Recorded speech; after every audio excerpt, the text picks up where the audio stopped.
organized by Southern India Chamber of Commerce and Industry and SAS Partners with the theme Aerospace Manufacturing in Tamil Nadu Roadmap to Self-Reliance. We'll start the formal session right now.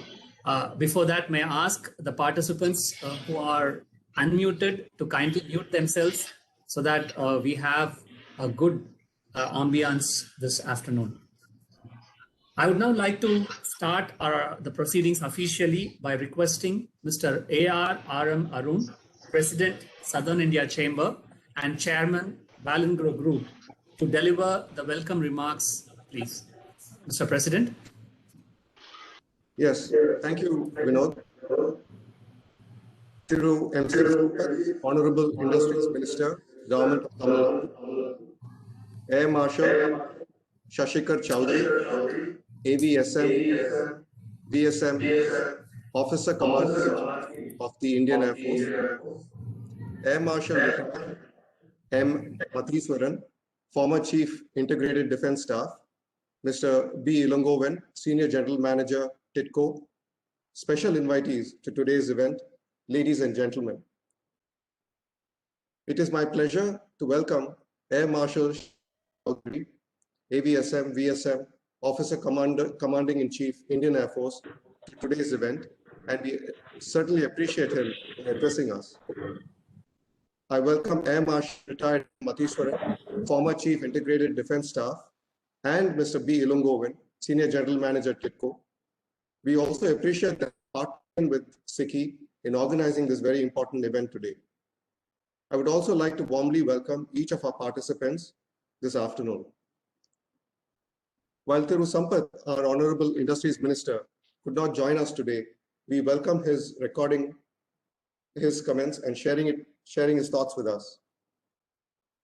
To give you an introduction, I'd like to start off with recalling a historical moment in 1932 when Mr. J.R.D. Tata flew the first commercial flight in the history of Indian aviation. This plane lifted off from Karachi with Mr. Tata at the controls of a Pas Moth while it carried 25 kg of 4 Anna airmail letters to be distributed within Bombay and other parts of India. When Mr. Tata landed on the Juhu mud flats, India's first air service was inaugurated. Mr. Tata later recalled in an interview, however, there was, quote, no radio, no navigational or landing guides of any kind. In fact, we did not even have an aerodrome in Bombay. We used a mud flat at Juhu. The sea was below what we called our airfield, and during the monsoon, the runway was below the sea, unquote. The second president of SICCI, Mr. Jamal Mohammed Sahib, was in fact a close associate of Mr. J.R.D. Tata and played a critical role in the flight route to Madras. SICCI welcomed the outstanding achievement of Mr. Tata. Mr. Jamal Mohammed Sahib also played his part in ensuring that even during the most difficult monsoon months, no mail from Madras or Bombay missed connection at Karachi, nor was the mail delivered late on any occasion at Madras. Coming to today, when we look at Tamil Nadu, with this interesting piece of information from our history, Tamil Nadu has grown to be one of the most advanced, industrially progressive, and competitive states in India. Tamil Nadu has a diversified industrial base, strong fundamentals, and above all, a well-educated and skilled population. The state is a leader and a pioneer in a number of crucial industrial sectors, such as automobiles and auto components, textiles, leather, information technology, and healthcare. Tamil Nadu has the largest number of factories and largest employment in industry amongst all states in India. In this context, it would make logical sense for this strategic state to look at the aerospace sector as the next growth engine. As you all are aware, India's aerospace and defense market is among the most attractive globally, and the government of Tamil Nadu is keen to leverage this advantage to promote investments in the sector. The Aerospace and Defence Policy 2019 of Tamil Nadu also provides the needed incentives and measures to develop a strong domestic capability in defense. This is towards giving greater impetus for economic growth, skilled job creation, while also supporting growth of domestic manufacturers and MSMEs.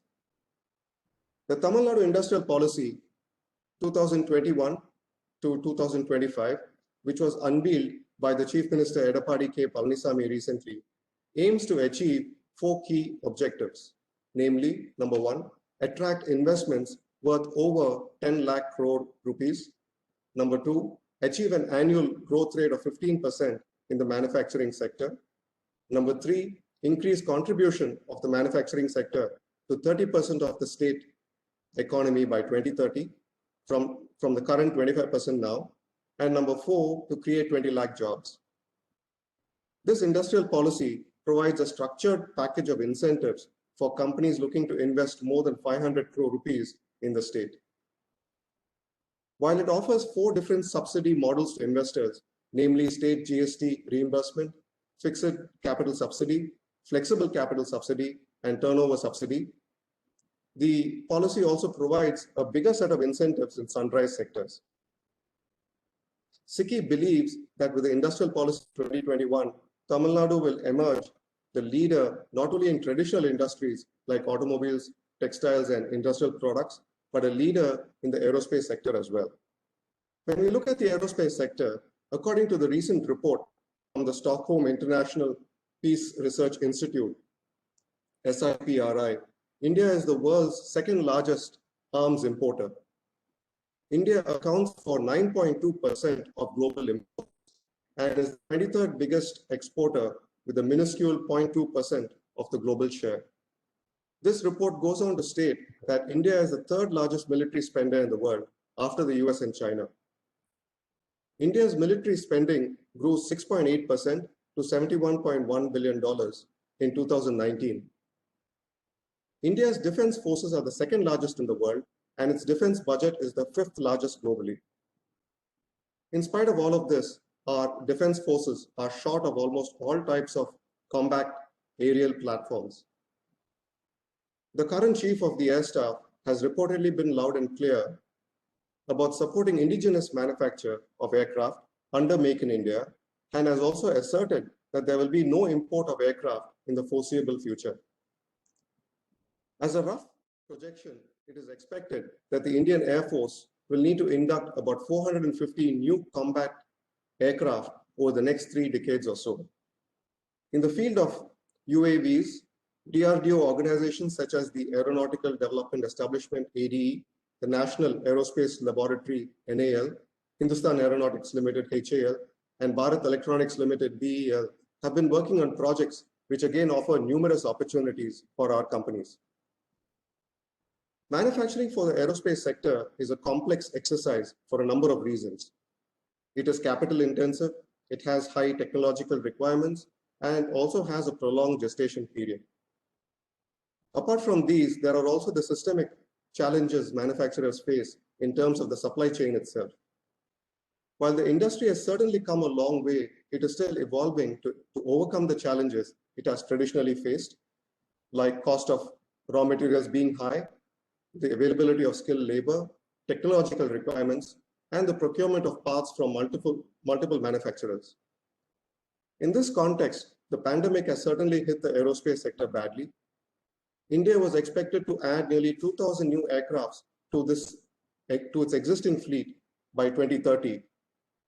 The industry-friendly MRO policy, low-cost air travel under the UDAN scheme, and a program to upgrade nearly 200 airports has been put in place. It was estimated that the MRO segment would have grown at 10% and generated $2.6 billion by the year 2021. I would like to quote Douglas Adams from the popular science fiction book, which later transitioned into a movie, called The Hitchhiker's Guide to the Galaxy. He says, quote, "Airspace is big. You just won't believe how vastly, hugely, mind-bogglingly big it is. I mean, you may think it is a long way down the road to the drugstore, but that's just peanuts to space," unquote. We hence believe that now is the time for India to rise to the challenge and be the leader in the opening up of the aerospace sector. I would like to share with you a few words about SICCI and our forays forward. In the connection of the aerospace industrial growth in our country, today's event is quite timely, and we commend the Air Force for being proactive in choosing to interact today with industry in this region. SICCI has always advocated for the indigenization of the defense and aerospace industry in our nation, with a specific focus on Tamil Nadu. This has been through our various engagements and conferences with the defense forces. SICCI is committed to the establishment of the defense corridor in this state, and we strongly feel that industry in this region should not miss this unique opportunity to manufacture for and supply to the world's most profitable defense market. Chennai, which already possesses inherent in automobile manufacturing, this shift to defense manufacturing would certainly be the next logical step. SICCI hopes that this good beginning is sustained and regular interactions such as these are consistently organized. We would like to assure you that we would continue to engage with the defense forces and host similar interactions in the days to come. We commend all participants for their focus in this sector and assure you of our support in promoting defense manufacturing in Tamil Nadu. We hope to host the next interaction in a hybrid mode during June 2021. We certainly look forward to you joining us for this as well.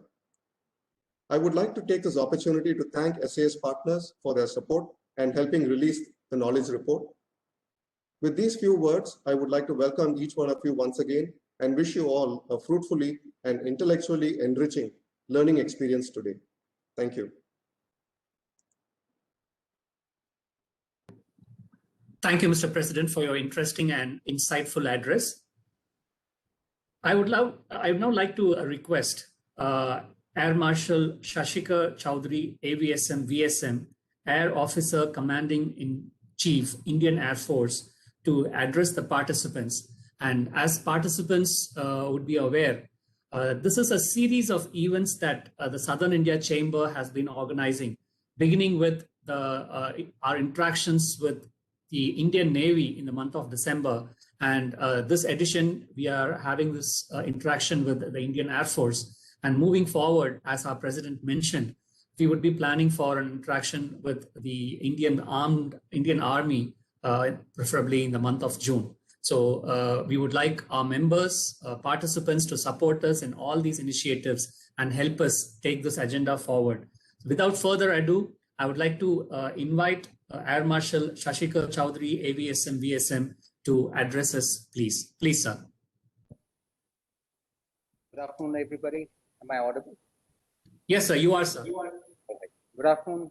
Here Arun, President, Southern India Chambers of Commerce, Marshal Mateshwaran, distinguished participants from the industry, ladies and gentlemen. At the outset, I would like to acknowledge the initiative which has been taken by SICCI to organize this virtual event with a theme of aerospace and defense manufacturing and also bringing all the stakeholders in the state of Tamil Nadu to participate in this event to chart out the roadmap for achieving the self-reliance in this sector. As I was briefed and I have gone through the documentation, SICCI is one of the oldest and the vibrant chambers of commerce in India, and it has got a vast capacity and capability which has powered its presence into automotive sector, the country with its superior manufacturing and precision machining capability. It has also attracted significant number of direct investments and which has opened numerous avenues for establishing the manufacturing facilities to collaborate. Coming first to today's theme, let me focus on the aerospace and defense manufacturing. As you are aware, our country is situated in a troubled continent with multiple stakeholders are available who are trying desperately to compete with each other, establish their foothold and sphere of influence. In this regard, it is in our national interest that we have a credible deterrent available in a form of both robust offensive as well as defensive capability. All mediums, that is land, air, sea, or even aerospace.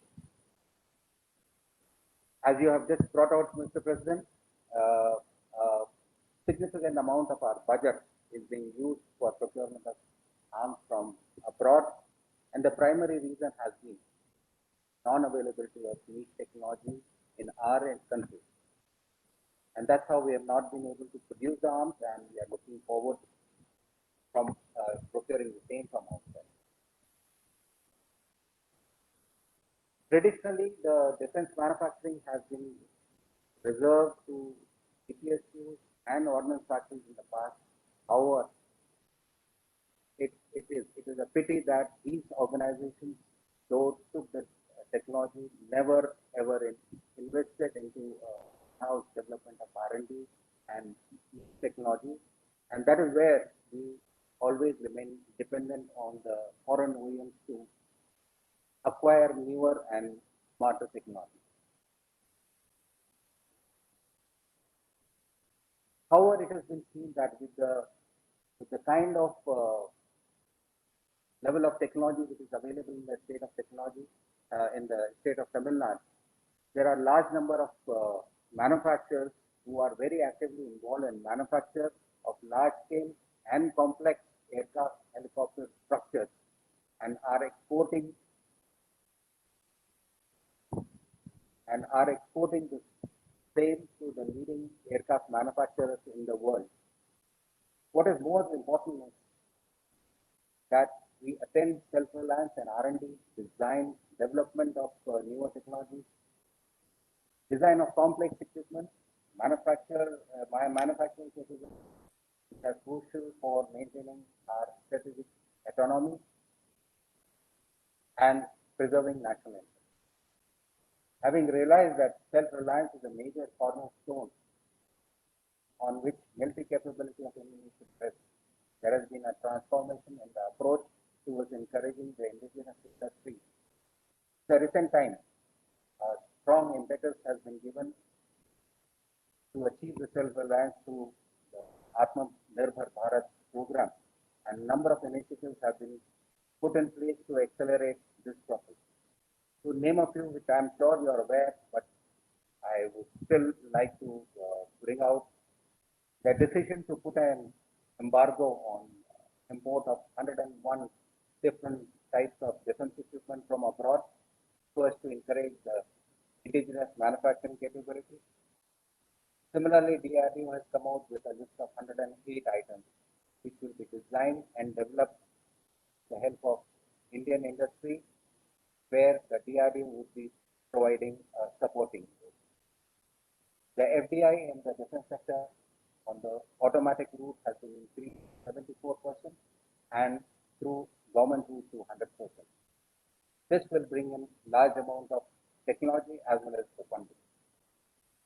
Creation of a separate code head for domestic capital procurement.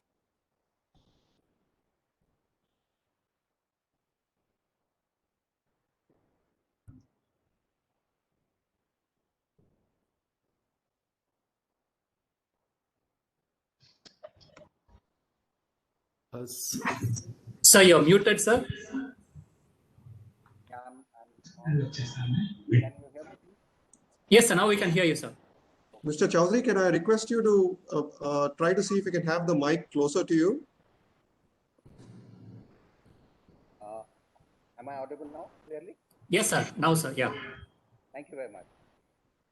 So I was talking about IDEX, innovative ecosystem for defense equipment, and which was launched to with an aim to create an ecosystem to foster innovation and technology development in the defense and aerospace sector by engaging MSMEs, startups, individual innovators, R&D institutes, academy, as well as to provide support to these R&D efforts through funding. As of now, more than 600 startups have engaged in this program and working on a number of innovative solutions. Similarly, TDF, Technological Development Fund, which was set up to encourage the participation of public and private industries, especially the MSMEs, through provision of grants for developing cutting-edge technology in the defense sector. Many of the Indian Air Force projects have been progressed on this route. Having seen some of the policy changes which have been put in towards achieving the self-reliance through Make in India initiative, I would like to bring out some of the big ticket projects which are in pipeline, which I'm sure you are fully aware of. The recently concluded contract of 83 LCA Mark 1 aircraft, Make in India project for manufacture of 114 multi-role fighter aircraft, C295, which is going to be manufactured in India, the light helicopter, utility helicopter, and light combat helicopter. And all these require support from the industry to catch up with the production rate which we are looking for. With the focus on indigenization and indigenous manufacture of products and systems, the Indian industry has been served with a golden opportunity to join the bandwagon to boost the indigenous aviation products. The upcoming projects offer a lot of opportunities for MSMEs as well as the large players to contribute in indigenous development of products. With India opening its defense products to the world, there are also strong possibilities that in the near future, we would be able to export our products to friendly foreign countries. This will further enhance the business prospects for the Indian defense equipment manufacturers.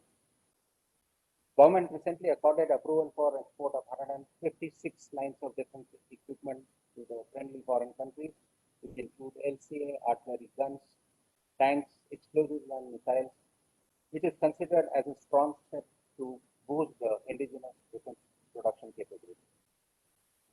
Apart from manufacture of aviation equipment, maintenance support to the existing fleet also offers numerous business opportunities.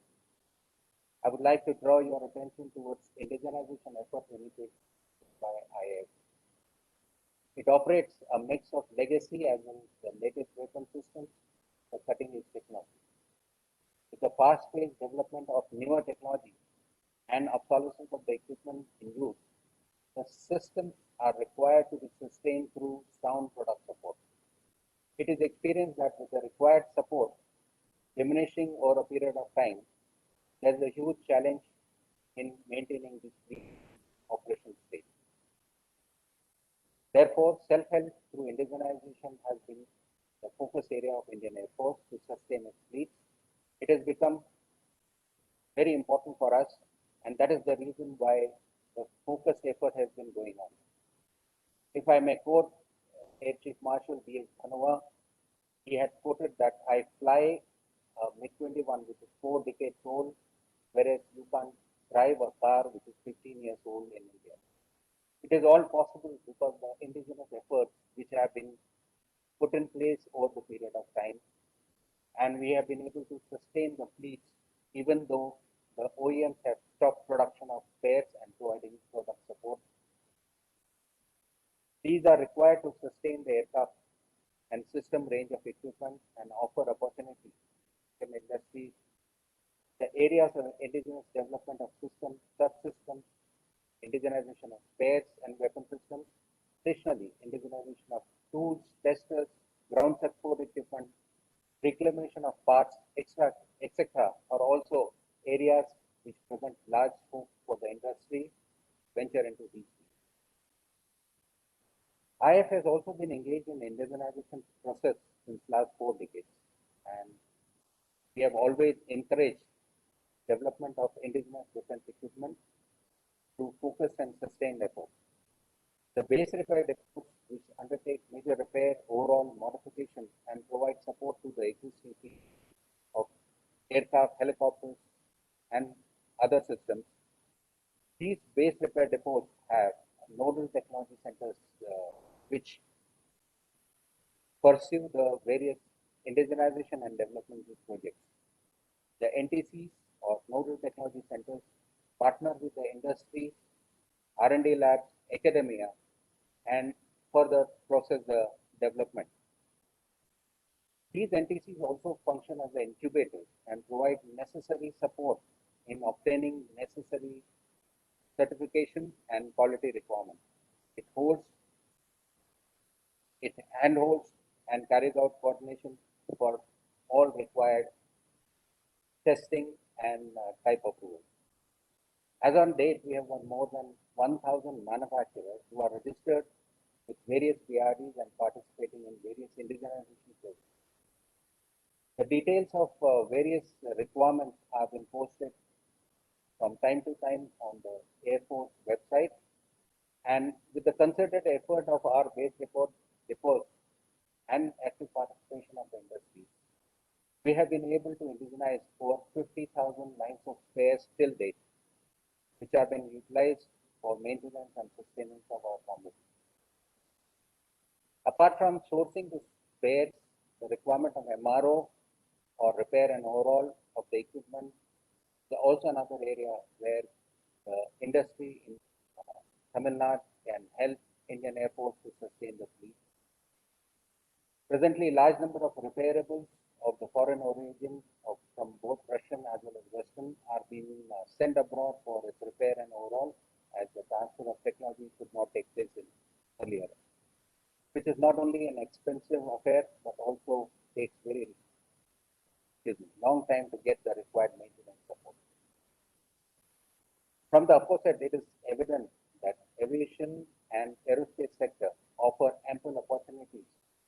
The Indian industry in general and Tamil Nadu in particular, with its capability, participate and contribute to self-reliance drive. I am confident with the synergized efforts of Indian industry, armed forces, and the R&D organizations would not only make defense forces self-sufficient and self-reliant, but also boost the indigenous defense equipment manufacturing capability and capacity to earn additional revenue through export of the equipment to the friendly foreign countries. The current orientation towards self-reliance and favorable policies towards encouraging indigenous defense equipment manufacture has created right kind of environment which would propel India to achieve its stated goal of Atmanirbhar Bharat. I would like to urge the industrial fraternity in state of Tamil Nadu to take advantage of this favorable environment and to enhance the capability and capacity to support us. Then I wish to wish all the participants and organizers all the very best in their future endeavors to achieve the plans and stated goal which you have set out for yourself. Thank you. Jai Hind. Thank you, sir, for your address. You have so succinctly outlined the initiatives for self-reliance and have given us a good snapshot of what's happening in the Indian Air Force. Thank you, sir. I would, as our president said, the Honorable Minister could not attend today because of the ongoing assembly session. Because of his interest in this area and because of the importance he accords to events such as ours, the Honorable Minister has recorded his message and he has shared the recording with us. So we would play the recording from the Honorable Minister, and the Honorable Minister also sent his regards, and he has expressed his desire to know about the proceedings of this event. We will now play the recording of the Honorable Minister.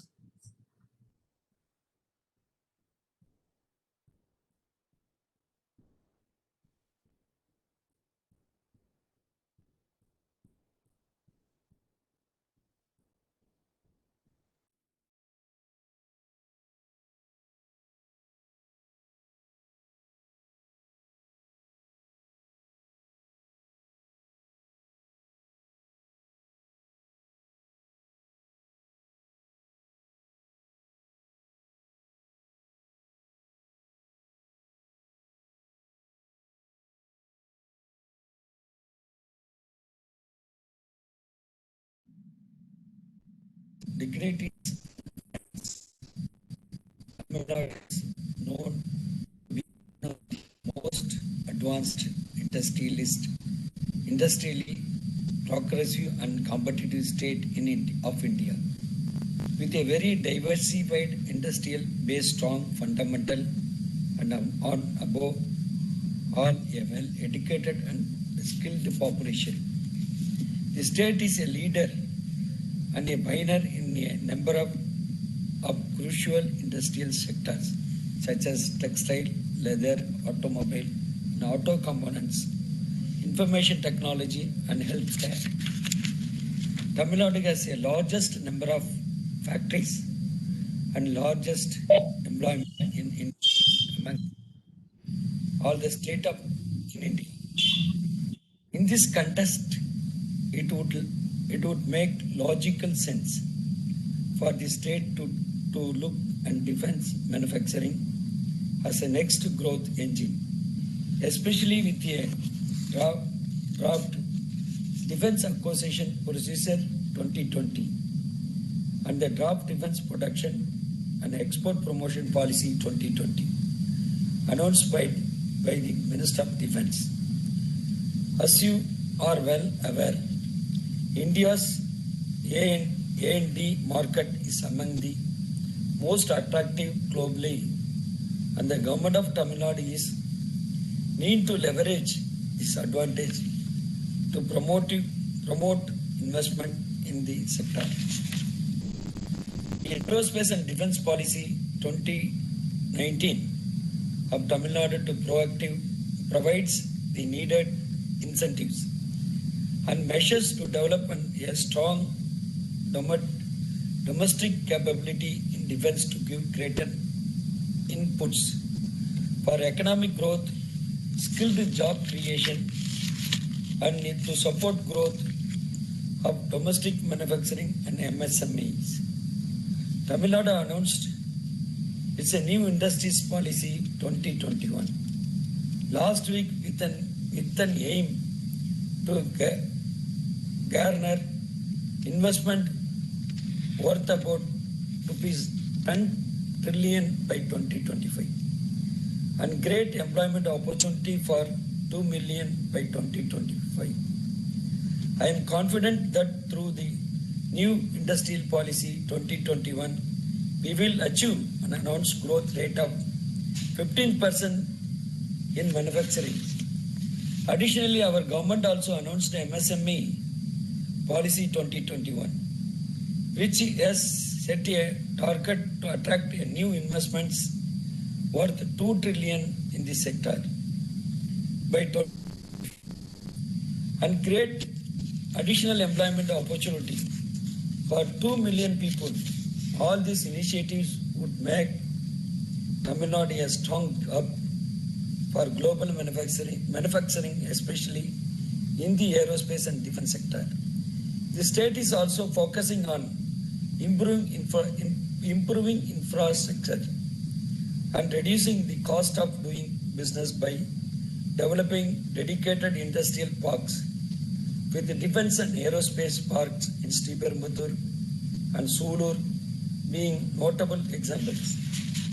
In addition to the new policies, we have also engaged with the Ministry of Defence in trying to set up R&D centers and other defence public sectors units in Tamil Nadu under the defence corridor, who have made several representations to the Ministries of Defence for the several projects to our industries. The next few years will see considerable change in the dynamic of the industry. The result of liberalization and proactive policy discussions by the government in the last 2 years are being to bear fruit and will gather movements as a discussion are executed. Therefore, the micro, small and medium enterprises MSME sector, which has emerged as a highly vibrant and dynamic sector of the Indian economic.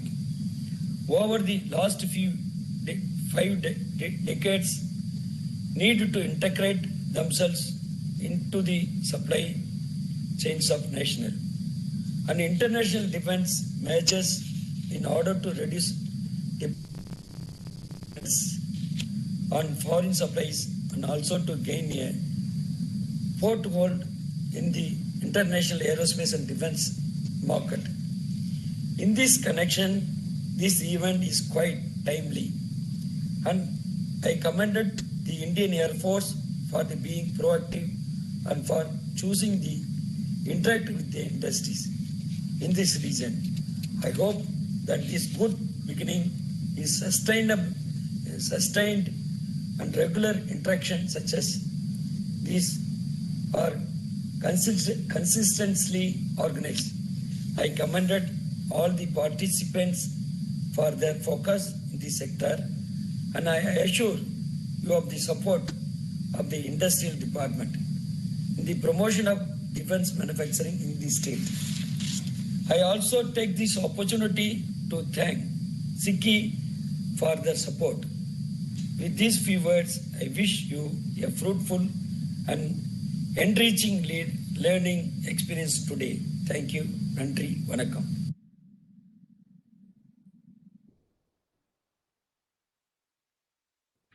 We would like to place on record our thanks for our Honorable Minister for taking the time to record his comments.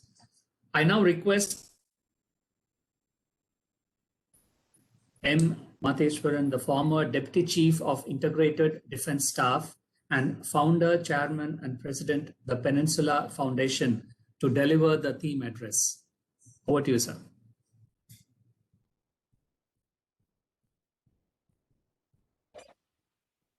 Thank you. It's indeed a great pleasure to be here with you all. Let me first, at the outset, thank Mr. Arun, the president of SICCI. This is a wonderful, venture and initiative. And let me also thank for a wonderful exposition by CNC Maintenance Command, Air Marshal Choudhary. Great pleasure to be here with you, sharing the dice. And good afternoon to all the audience who are listening to the event today. I'm very glad, a few years ago that, the defense corridor for Tamil Nadu venture that was initiated by the central government and the state government has gathered sufficient steam, and there's a lot of interest, and in the industries in Tamil Nadu particularly have ventured into it in a big way. This is an extremely good development for the country in the context of national security and national interests. But more importantly, let me come on to some of the brass tacks with respect to what we are talking about today. As President Mr. Arun said, Tamil Nadu is one of the leading states with respect to technical expertise and industrialization in the country. It's the second most industrialized state in the country, or probably the most industrialized state in the country. It has, as compared to national average of manufacturing, which is at 17.5%, Tamil Nadu has a percentage of 34% of its state GDP with respect to manufacturing, which is a very good, share. And the Indian government looks to increase its manufacturing share to 26%, and it's quite a Herculean task given the focus and the largest, expertise that lies in these software areas and IT sectors. The state has, as pointed out earlier, exceptional expertise in manufacturing, the areas of precision engineering, in automobile engineering, in textile machinery. There is a design center for textile machinery in Coimbatore. And of course, there's a variety of other industries that have actually come in, which also leads to development of a significant level of human resources with significant skills, and quite rightly placed to leap off into the defense and aerospace domain. I want to flag few issues, because when you talk about the defense corridor, when you talk about defense industry, and linking it to the national theme today, which is Make in India and Atmanirbhar Bharat, the whole approach is that India, in the context of national security, must have control over critical technologies in the critical domains of defense technologies and reduce our imports. That's one.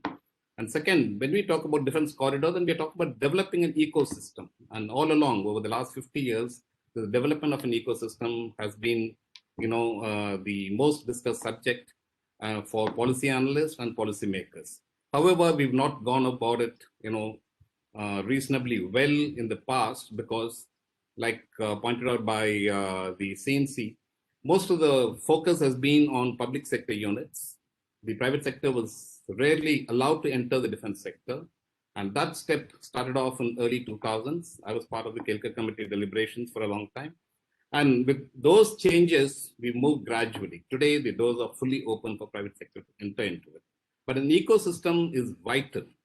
So most of the time when we talk about defense industry, manufacturing products, we tend to focus on the larger picture of aircraft, ships, tanks, but we miss out the main issue. The focus should be on SMEs. SMEs constitute the most important vital strength of a defense industry in the whole country because they create the ecosystem.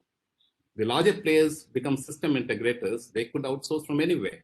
But if we don't create an ecosystem of SMEs, MSMEs, then innovation doesn't take place, value addition doesn't take place, the export orientation doesn't take place because to survive, you need all of that. And this is what should be the focus. So let me highlight an example how the automobile industry took off you all know that, but I would want to highlight some of the policy related issues. When in the 70s, we were just stuck with ambassadors, premier padminis and herald. And then the major took place by bringing in the Suzuki and Maruti. The Maruti became the leader, the big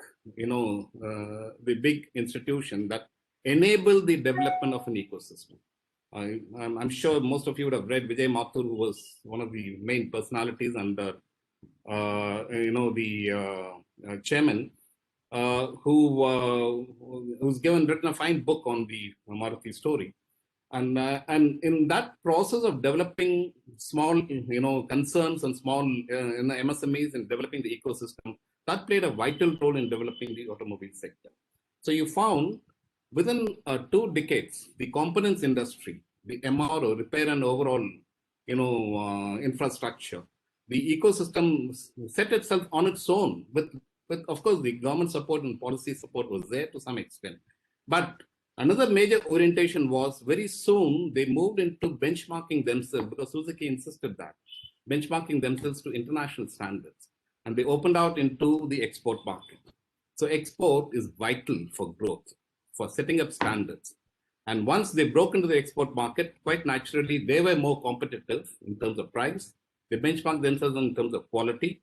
And while initially they were license producing or, manufacturing build-to-print model most of the time, quite soon the technology diffusion and absorption took place. They were able to bring in innovation and value addition. And today, the automobile sector is a leading player in the world. For example, the Bharat Forge is a leading forging, industry in the world. The innovation takes place in our automobile industry in a big way. And we are, quite, well established in the global supply chain. So what is the big difference? Why can't that be done in the aerospace sector or in the defense sector? Well, there's a major difference. One, the consumer is a large commercially driven individual consumers. And therefore, the consumer sector for the automobile industry is driven by the market forces. But when you come on the defense side, the user is a specialized user, the defense forces. And the defense forces benchmark themselves on a certain quality, which is absolutely non-negotiable. And therefore, the user is also very selective. It's a small group, it's an elite group. And you need to actually invest much more to build capabilities and capacities and skill levels, and thereafter actually sustain yourself through producing the requirements of the military, not only within the country, but across the world. And that's where the export orientation comes into the picture. If you only focus on meeting the defense forces requirement, you will find that there will be problems in sustaining production continuities. There will be problems in sustaining your innovation investments, and there will be problems in sustaining new product developments, and therefore the importance of export orientation. That is one aspect. But to start with, as the Marshal Choudhary pointed out, there is huge scope for industries, the MSMEs to slot into, filling up substitution models in the components and aggregates area for MRO, particularly. The MRO requirements for the defense is huge. And if for most of the time, when we, as I pointed out earlier, when we now looked at HAL manufacturing aircraft or the shipyards manufacturing ships and the, industries are looking at tanks, etc., we forgot to lay adequate emphasis on the MRO aspects, what is known as the ladder of production. In those areas, we ended up actually continuing to rely on the OEMs, the foreign OEMs, for much of our servicing requirements and maintenance requirements. So here we have, when you talk about defense corridor, much of the focus for MSMEs must be to capture this MRO segment, the maintenance segment, the components industry segment, much like what the automobile sector did, for our own military requirement. That itself is huge. When you establish there, then there is a time frame through which technology absorption and diffusion will take place. You'll be able to bring in value addition and slot yourself into the global supply chain. Second, when you need, to leapfrog, you need to actually partner with the global players. If you look at SNECMA, when he's a leader in engine design and engine manufacture, SNECMA depends on hundreds of MSMEs. When we talk about contract with, an engine technology transfer, SNECMA clearly told us, when we spoke about the Kaveri, engine issue and plugging some of the shortfalls that we have, SNECMA clearly said, no, I can't guarantee you the technology transfer to you. You will need to make individual contracts with each of my MSMEs because they are the ones who provide value addition. They are the innovators and they are the owners of the knowledge. IPR belongs to them. And this is how the international system works. Therefore, our focus, when you talk about defense corridor, the MSMEs are the key to developing the ecosystem. And this is what we need to actually focus on. That is one part. The second one is, as I said, in terms of skill developments, we need to focus. There is a quantum jump between automobile standards and aerospace standards. And how do you now bring, the scales which can become beneficial in terms of economic terms? We tend to compartmentalize defense aerospace and civil aerospace separately. Industries that work on defense aerospace tend to remain in defense aerospace. Industries that want to go into civil want to move in separately. Here, I think we need to work with the government, encourage the government to actually merge them. All industries that are venturing into aerospace domain must move into both sides. And that way, you will actually be able to bring in the kind of synergy that is required to be brought in. It also makes a lot of economic sense in that context.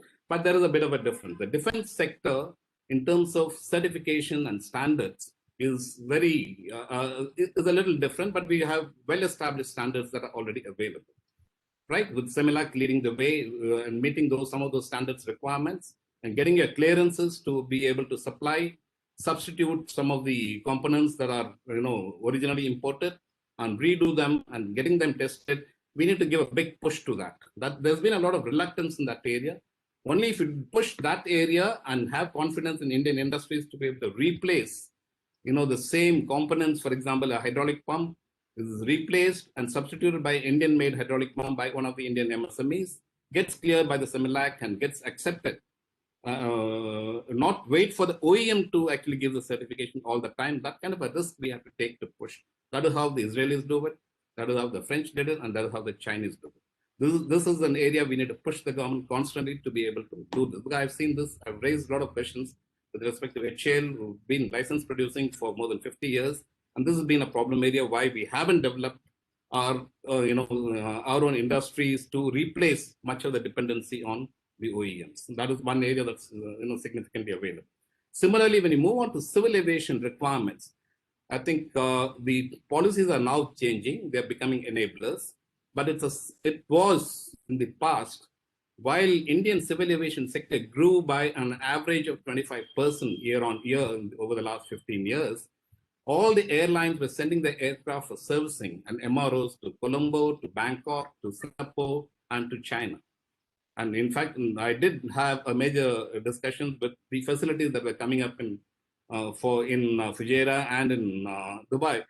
while we spent money and established an MRO, for example, in Nagpur, for the Air India one was set up by Boeing, and the GMR came up in Hyderabad, our taxation system and our policy enablers were still absent. And therefore, it didn't become profitable for the airlines to get its service within India. And therefore, they were actually preferring to send it across. I think that has changed because I suppose that policy is, the change was mooted in 2016-17, and I suppose that should be a reality now. But this is an area we need to work very, very hard on because the competition is intense. You've got a break because of the pandemic disruption right now. But once everything picks up, the airlines will pick up very strongly. And this is a huge sector. And that sector contributes immensely to, again, your MSMEs to get on to addressing the supply of components, becoming part of the global supply chain, not only here for our requirement, but elsewhere as well.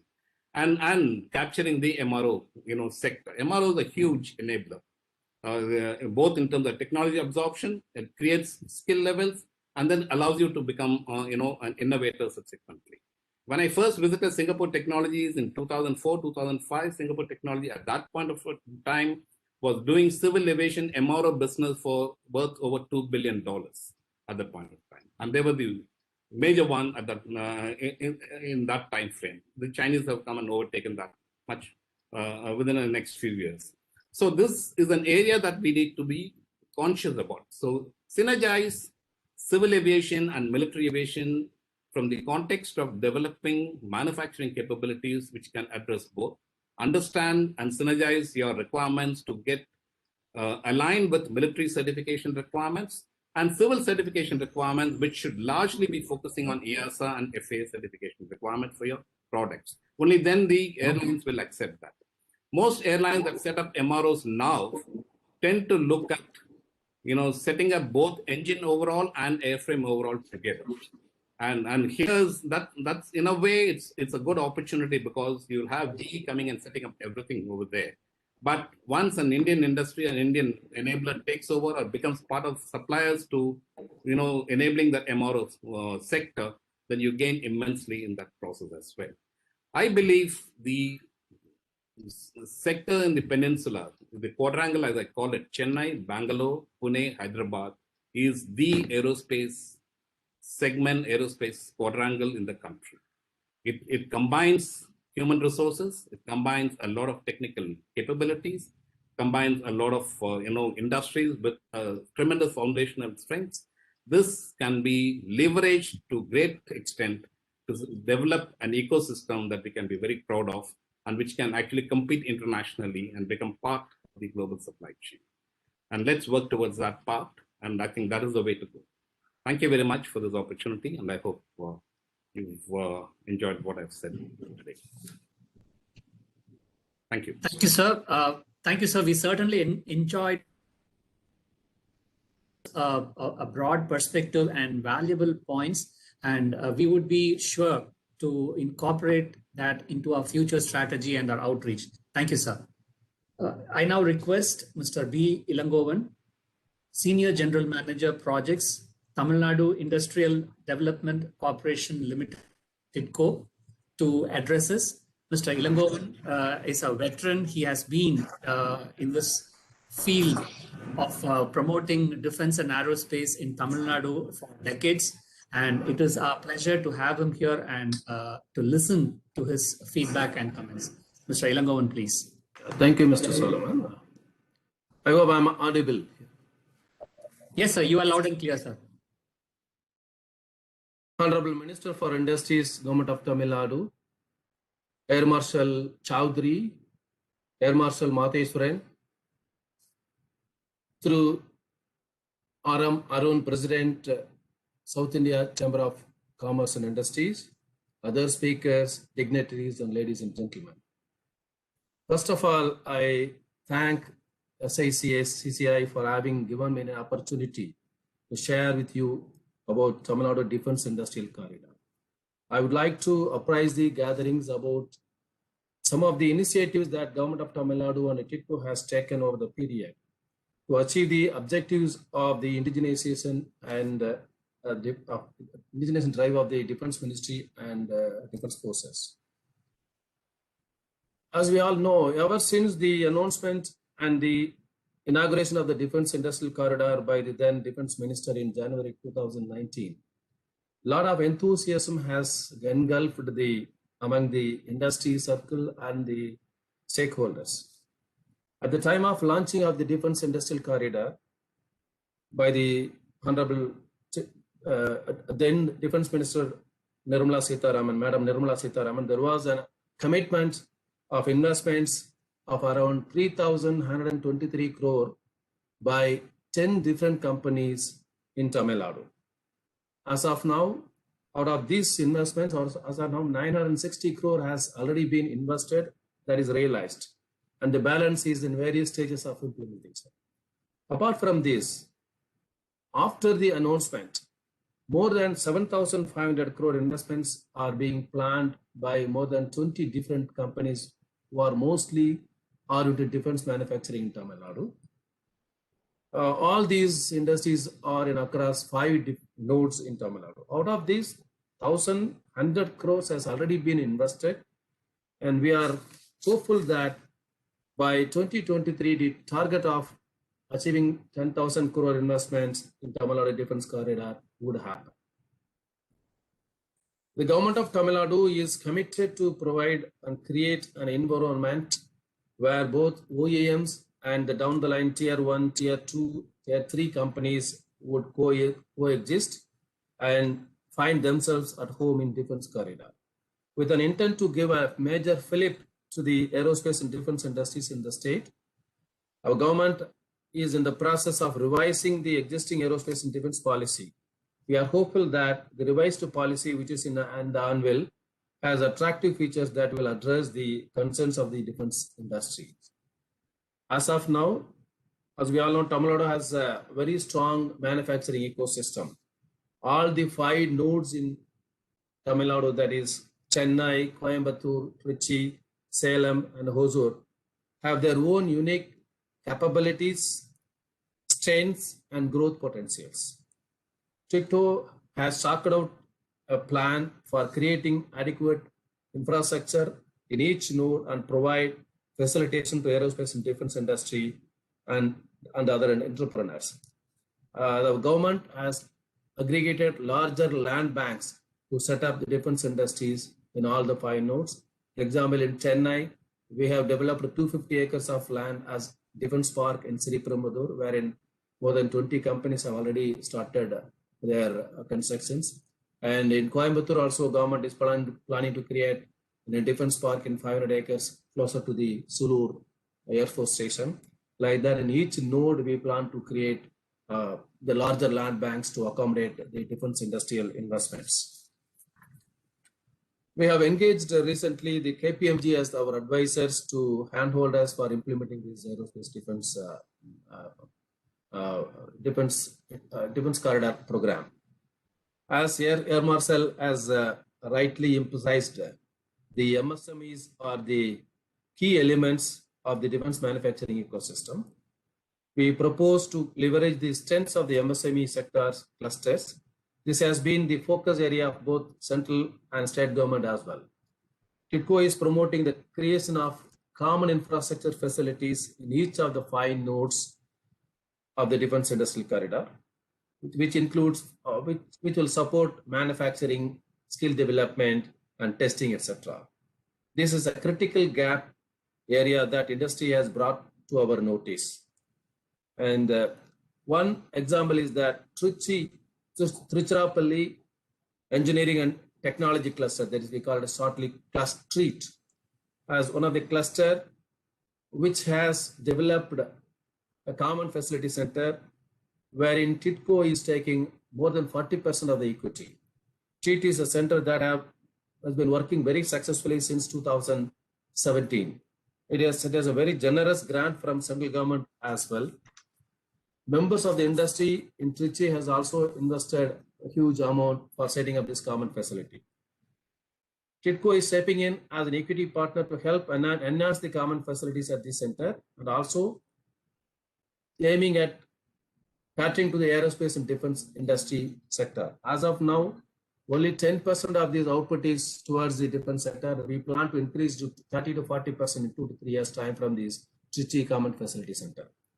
In each node, we plan to set up common facilities. In some of the nodes, we plan to augment the existing facility also. We are also closely working with Codizia and Hostia as well. We are in discussion with major companies like Tata Technologies, Dassault Systems, GE Aviation for setting up Center of Excellences in advanced technologies and additive manufacturing, aiming to the defense manufacturing.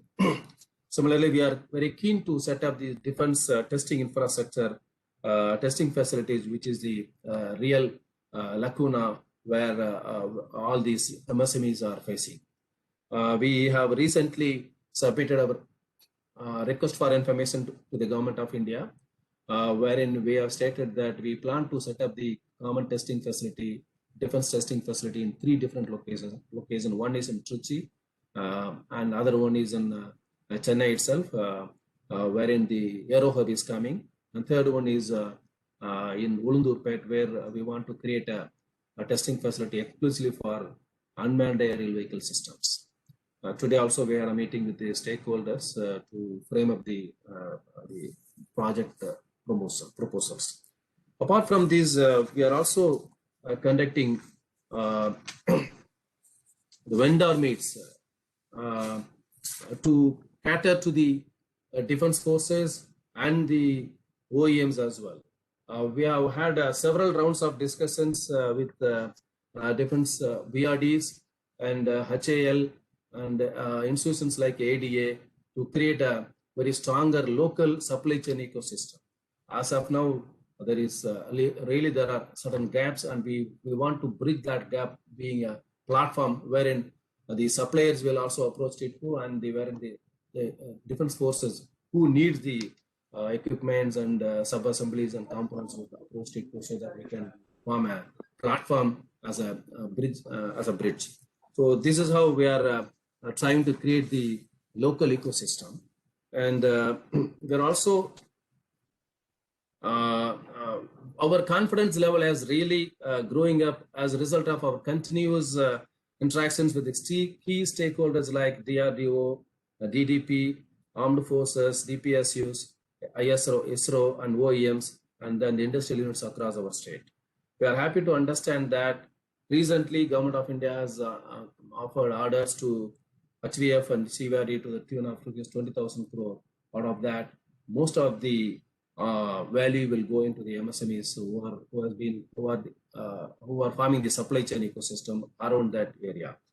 We are working towards attracting one or few major global OEMs. We are in touch with them. We are hopeful that very soon, maybe in a few months down the line, large investments can also happen by the OEMs in our state.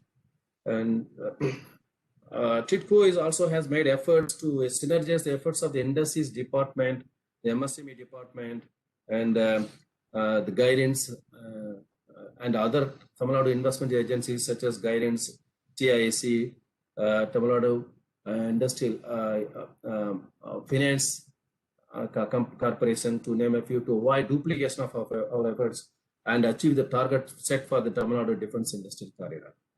We are keen to work with Southern India Chamber of Commerce and Industries and other industry bodies in enhancing the collective defense manufacturing capabilities in Tamil Nadu. And with these few words, I would like to conclude we are hopeful that in a couple of years down the line, we will see very strong and vibrant ecosystem emerging in Tamil Nadu, which will be the base for the global aerospace and defense manufacturing companies, not only for their manufacturing, but also for outsourcing their requirement. This is how we plan to create the ecosystem here. And we are sure that this aim will be achieved with all the support of you stakeholders like you people and both the governments. With these few words, I would like to conclude my speech. Thank you. Once again, I thank SICCI for giving me this opportunity. Thank you. Thank you, sir. Thank you for your address. There were a lot of members who really did not know the progress and the updates with regards to the defense corridor in the state. You have given us a detailed overview, and this, I believe, would be very useful. And we would, as a chamber, do our best to ensure that there is awareness on the various projects that are happening across the state and on the critical work that TIDCO is championing for the development of aerospace industry in the state. Thank you, sir. I would now like to request Dr. Vinod Surana to address us. Dr. Vinod Surana is a legal advisor to the Ministry of Defense. He has a PhD from the Cornell University in the US, and Dr. Vinod Surana has worked significantly on the defense manufacturing corridor with our former Raksha Mantri, and he was one of the recent speakers at the Aero India show. He's the co-chairman for ASSOCHAM, a southern region, and he's also the vice chairman of the All India Manufacturers Association and a chairman for the National Institution for Quality and Reliability. I now request Dr. Vinod Surana to speak on the regulatory aspects and the strategy for defense manufacturing in Tamil Nadu. Dr. Surana, please.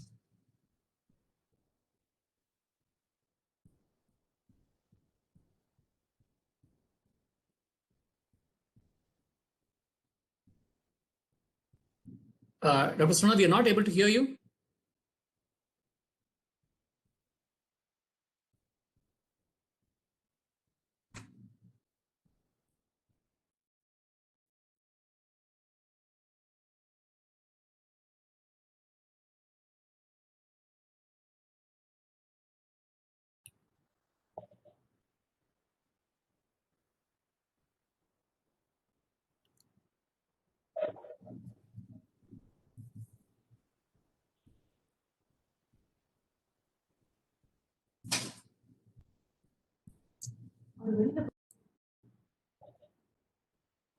Dr. Surana, can you unmute and speak, please? Sorry, we are not able to hear you. Vinod, maybe you can call him and speak to him. Sure. Or maybe you can go ahead to the next speaker until then. Dr. Surana, can you log out and log in, please? I'll just speak to you.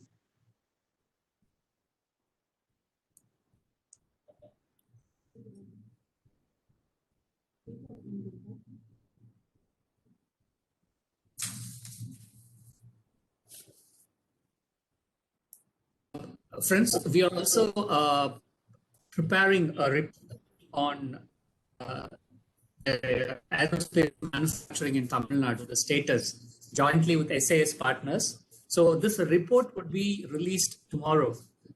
As our president had earlier mentioned, we have a CXO conclave organized, and the Honorable Industries Minister will be our chief guest, and he would be releasing the report. Yes, now can tomorrow. you hear me? Yeah, now we hear you loud and clear.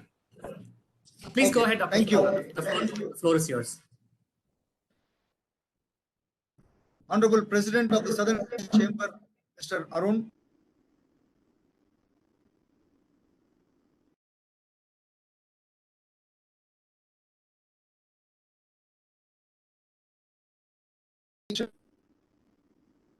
Its connectivity is poor.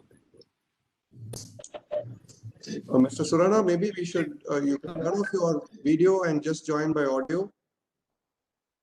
We are not able to hear you clearly. Okay. Am I audible now? Yes, it's better. Please go ahead.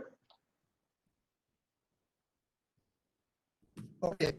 It is a great pleasure for me to speak. I thank the Chamber for this opportunity.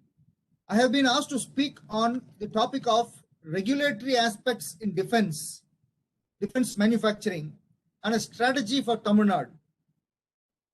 A very vast subject to cover in 15 minutes.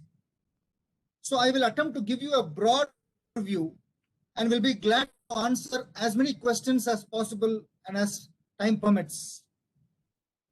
Law, they say, is a combination of social norms, and it is also said to be an instrument of social change. So I will make my presentation in three parts. One, I will make a few points on the favorable and emerging background in the industry and government. Then speak about three specific regulatory frameworks by the Tamil Nadu government, and then go on to speak about the national regulatory framework. My firm was mandated in 2019 to study the business and regulatory framework for defense manufacturing available worldwide and recommend practical steps for greater engagement of India's private sector in defense manufacturing. Many of the points we have recommended have already been implemented. I believe we are facing a perfect storm in a positive way, with many favorable circumstances emerging at the same time. As we know, defense manufacturing in any country, first and foremost, depends upon the home country sourcing a bulk of its defense equipment locally. And this is beginning to happen. The current government at the center has initiated several steps towards self-reliance and towards export of defense equipment. It is placing more and more systems, equipment, and platforms on do not import list. As our earlier speakers have said, orders worth tens of thousands of crores have been given to the local industry, be it the Tejas aircraft, the Arjun tanks, ships and submarines, etc. Another favorable is that the Indian private sector has risen to the challenge by producing either under license or developing on their own technology several small and large components, systems, subsystems, and platforms for all three services, as well as the various paramilitary and internal security agencies. Another favorable point is that in the recent past, warfare strategy and technologies are undergoing revolutionary changes with the advent of sophisticated sensor, software, and electronics-driven components and equipment becoming available in the past decade. Asymmetric warfare is now becoming the norm. Wars are beginning to be fought remotely over vast distances. As Air Marshal Matheshwaranji said, there has to be an emphasis to synergize civil and military industries. And today, the lines between civil and military technologies is becoming blurred. The technology we use for autonomous cars and drones depend on fair and fail-proof wireless communication, sensors, and onboard computing technologies that are very similar to the ones used by the defense sector. India today aims at becoming a $1 trillion economy, and our state, Tamil Nadu, is expected to quadruple from being a $250 billion economy to a $1 trillion economy in the coming decade. So it is in this background that I speak about the enabling regulatory infrastructure at the state level and the central level. The recently announced Tamil Nadu industrial policy, the new industrial policy, and the new MSME policy, coupled with the Tamil Nadu Business Facilitation Act, are a favorable regulatory and legal support framework which has put the state in a very enviable position. Some of the key highlights of the Tamil Nadu industrial policy which was announced recently is incentives and a thrust for research and development, warehousing, logistics, expansion of existing units, and the setting up of new units. The state GST-based incentives have been given for fixed and flexible capital subsidy and turnover subsidy. There are tremendous incentives and regulatory framework for sunrise industries and sectors such as electronic system design and manufacturing, electric vehicles, EV cells and renewable energy equipment, etc. So this Tamil Nadu industrial policy is supported by the new MSME policy, which aims to make Tamil Nadu a global supply hub, for which it is vital to have and attract many MSME firms. An ecosystem of vibrant smaller firms is found to be very attractive for larger firms, including Tier 1 and OEMs. As Air Marshal Matheshwaran said, MSMEs are vital for the defense manufacturing ecosystem, as over 70% of all defense manufacturing worldwide is done by MSMEs. The key highlights of the MSME policy of the state include a 50% land purchase subsidy for setting up units in 22 backward districts. The MSME capital subsidy has been increased from 5 million to 15 million rupees. And MSMEs and startups are exempted from approvals for establishment of and operations for 3 years from the start date based on self-certification. The MSME policy also has tremendous incentives and subsidies for shifting of operations from relocating of operations from other jurisdictions. So these two policies, regulatory framework, set up a fantastic support for the ecosystem to develop.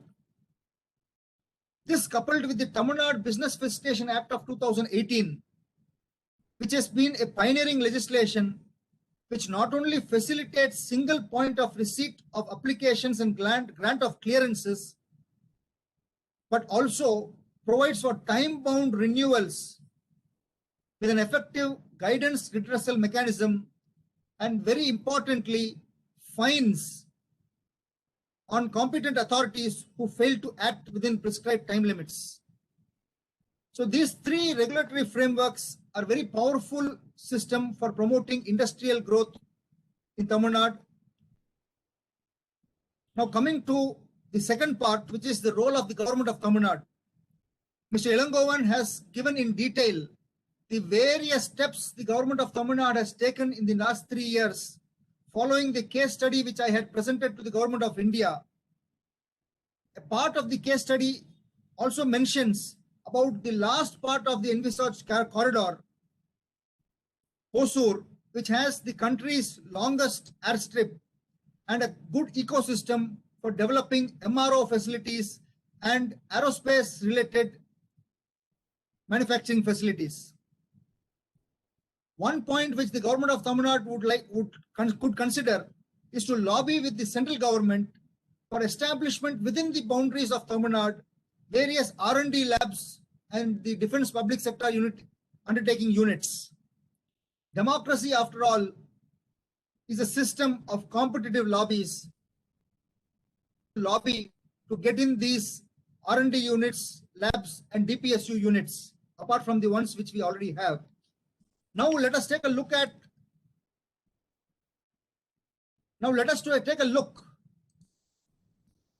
The national regulatory framework available.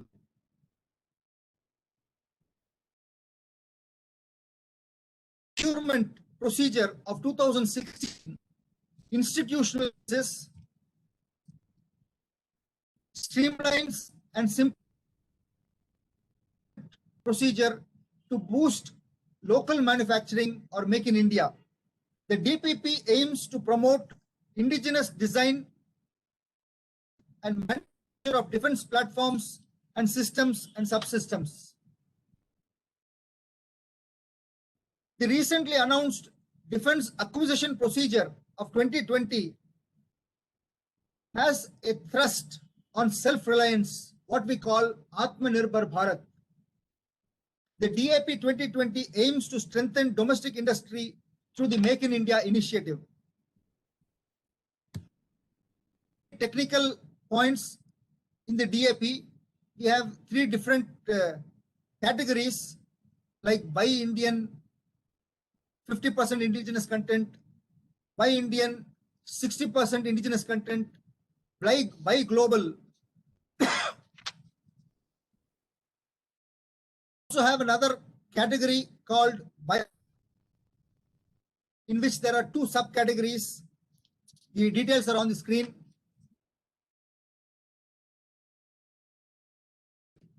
Has government funding as well as industry funding policies, the emphasis being to design, manufacture in India. The object of the entire regulatory framework, as we have recommended to the government, to ensure either technology to India or developed in India through a supporting innovation boosting mechanism. Now, the government has, for the sake of innovation, set up a development fund under the DRDO, and it has set for innovations for defense excellence initiative under the Defence Innovation Organization. To boost design and development, regulatory framework is in place with the aim to enable acquisition and introduction of equipment and systems. The government has enhanced the foreign direct investment limit to 74%. So up to 74%, it is under the automatic route, and above that, government approval is required. Now, one thing the industry will have to realize is any defense manufacturing will require government approval. Any change in ownership pattern will require to be disclosed as post change information.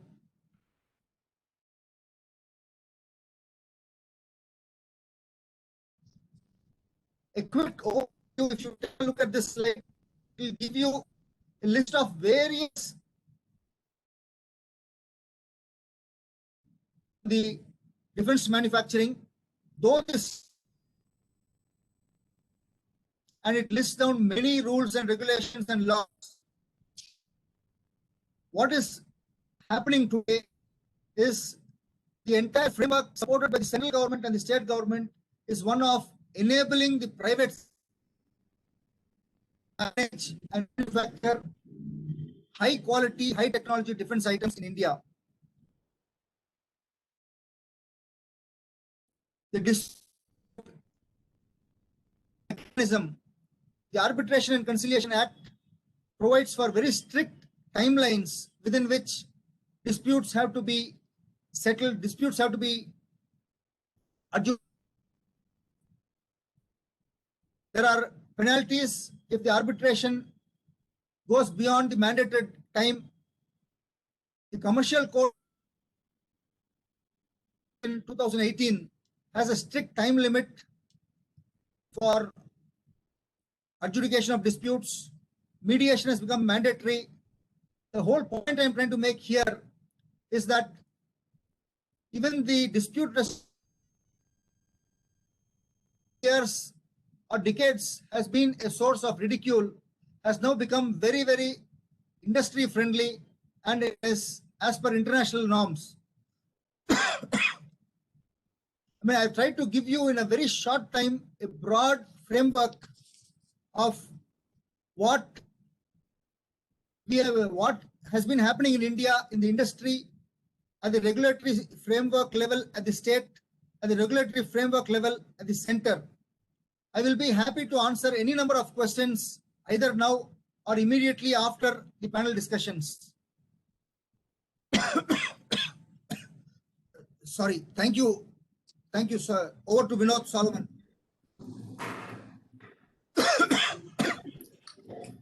Thank you, Dr. Rana. Thank you for bringing a new perspective. Thank you for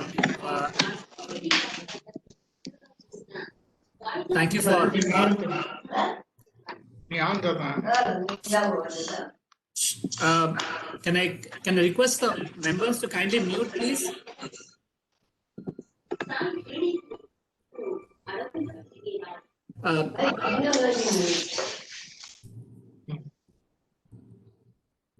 Yeah. We'll now move on to the next part of our session, which is about showcasing Tamil Nadu. We move to the panel discussion. As I was referring to it earlier, so we have jointly with SAS Partners and Sugosha Advisory prepared a knowledge report. So this report would be released tomorrow at the SICCI CXO conclave at Hotel Le Royal Meridian by the Industries Minister himself.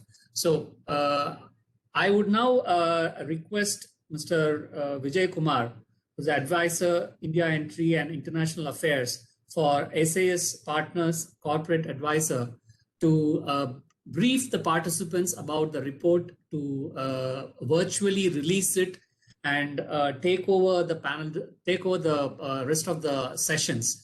Mr. Vijay Kumar, as many of you know, he is a person who's multifaceted. He had been an economist.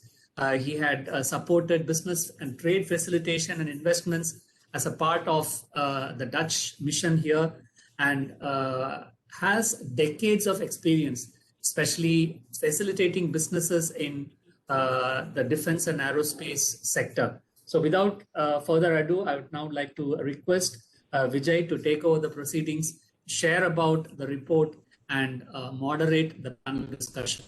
Over to you, Vijay. Thank you very much, Vinod. Thanks very much for your very flattering introduction, as I might say. It's a great pleasure to be part of the Southern India Chamber of Industry and Commerce and Industries second edition of the Aerospace and Defence webinar series. We did one 2 months ago, which was a very big success. And, we partnered SAS and South India Chamber partnered together, and we decided, because there was so much interest in the previous one, we decided that we will do a series, and that's why we chose the next one to be on aerospace. Today, as you heard already, we had some very good speakers, very eminent speakers from the defense, as well as from the industry and from the government, and of course Dr. Surana has spoken about the legal aspects, which is again something very, very, very useful and very interesting to anybody who wants to enter the aerospace and defense space. What we're going to do now is that we have a panel of 6 highly experienced members from different aspects of industry, and they are going to give us their views on how they see from their personal experience and from their organization viewpoint, what are the opportunities that exist for the aerospace sector. I'm, as Vinod said, my name is Vijay Kumar, and I am an advisor with SAS Partners Corporate Advisory, which is a Chennai-based organization, and they have been advising on a lot of domestic as well as international companies on a number of areas. I would now like to start. What I will do is, rather than give a lengthy introduction to each one, I will start with each speaker separately, and I would ask the speaker himself to introduce himself briefly, and then give us a brief idea of what the company is doing, and then I will ask them questions. I'd like to start, in fact, here with Mr. Shekar. Mr. Shekar is the president of the Aerospace Industry Development Association for Tamil Nadu. And, Mr. Shekar's organization is a young organization. It was set up in 2016 to promote the aerospace industry here in Tamil Nadu, and to provide infrastructure for those interested in setting up aerospace industries in Tamil Nadu. Mr. Shekar, would you be kind enough to give us an overview of what the Aerospace Industry Development Association of Tamil Nadu is about, and how much of your objectives have been achieved in the last 5 years?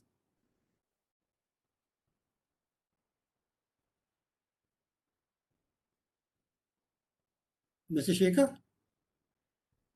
Can you hear me now? Yes, I can. Okay. So just 1 second. So thank you very much for this opportunity. As Mr. Vijay said, I head the Aerospace Are you able to see my slides? No. Okay. Could you please share the slide? Yeah, I'm sharing.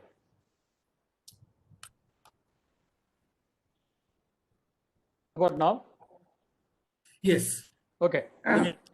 So I head the Aerospace Industry Development Association of Tamil Nadu. This is an organization that was founded in 2015, got registered in 2016. So we are about a 5-year-old organization. This has been done in conjunction with the Tamil Nadu Industry Development Corporation, with Mr. Elangovan. As the others pointed out, Mr. Elangovan has been at the forefront of driving aerospace and defense industry in Tamil Nadu. And we felt that there was a need for forming a aerospace and defense oriented association to promote this ecosystem. So that's how this came about. So I've been the president since 2016 with very eminent people supporting me.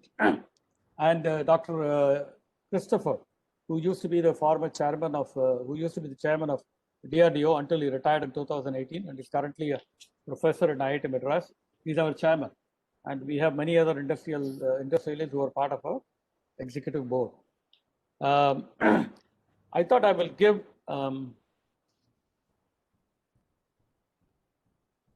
I'll give a little bit of overview before I get into what AIDAT has done so far.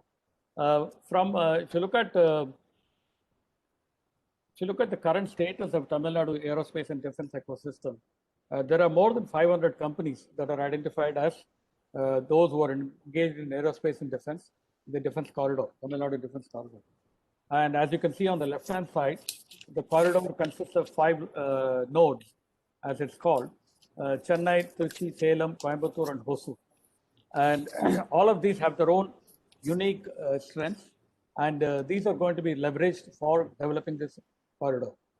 And in that 500 plus companies, we have identified more than 50 companies that are just in startups and just in drones itself, and they're growing fast. So as drones, as UAVs or unmanned aerial vehicles as it's called, is a very new sector, and it has a very low barrier to entry. And this has created significant number of companies that are coming into this space. And we also have some very interesting companies that are in the startup zones beyond drones as well. Out of these 500 companies, most of them are MSMEs. We have a handful of large companies in Tamil Nadu, but most of the companies are MSMEs, and they supply to DPSUs and some global companies. DPSUs are the defense public sector units, which are 14 of them. Plus, they also work with ISRO. They work with research organizations like CBRD and DRDO labs. And the Tamil Nadu defense activity is kind of a little bit limited now, in that the export from Tamil Nadu is kind of limited, and that's an area for growth for the Tamil Nadu industries. What probably needs to be done for this industry to grow faster is to have better skill development. I will address that in a slide down the line. So concentration right now of all the industries in aerospace and defense is primarily in Chennai, Coimbatore, and Hosur. Like what Mr. Elangovan was explaining, Trichy is being spearheaded now through TREAT, and Salem, we have a Salem cluster that's also coming up. So with that, all the 5 nodes will be connected, and we will add value to the defense and aerospace ecosystem. So if you look at the global versus Indian defense structure, global defense structure actually has 4 or more tiers. At the top is integrators. If you look at the defense manufacturers, it would be people like Lockheed Martin or Boeing. If you look at civil, it would be Boeing, Airbus, Embraer, and companies like that. And then you would have the second level, which would be people like Spirit Aerosystems and others, who actually provide large components or subsystems to the main integrator. And then you would have tier 1 and tier 2 suppliers, and then of course component suppliers. So if you look at it, integrator is probably less than 10 across the world. The tier 1 suppliers are probably about 500. The tier 2 suppliers are about 5,000, and component suppliers are probably 50,000 across the world. So that's how the pyramid is done. But if you look at India over the last 3-4 decades, the main integrator has been in the defense sector has been HAL. So they actually did all the integration, and they did all the 80% of value addition. Component suppliers were few, and it was a developing ecosystem. And hopefully this will transform itself into what you see on the right-hand side, which is that the integrator will do less and less value addition and primarily focus on assembling and also perhaps on the design of the products. For example, the LCA is a great example of that. So now HAL has outsourced quite a bit of that LCA manufacturing while they focus on design and assembly. And a lot of that component for LCA is now being produced by the private industries, especially for the Make 1 and Make 2, Make 1A series. And many of you might have heard of this term called offsets. So when international companies sell into India, the Indian government requires them to make sure that they produce some amount of revenue within the country. And this is called an offset.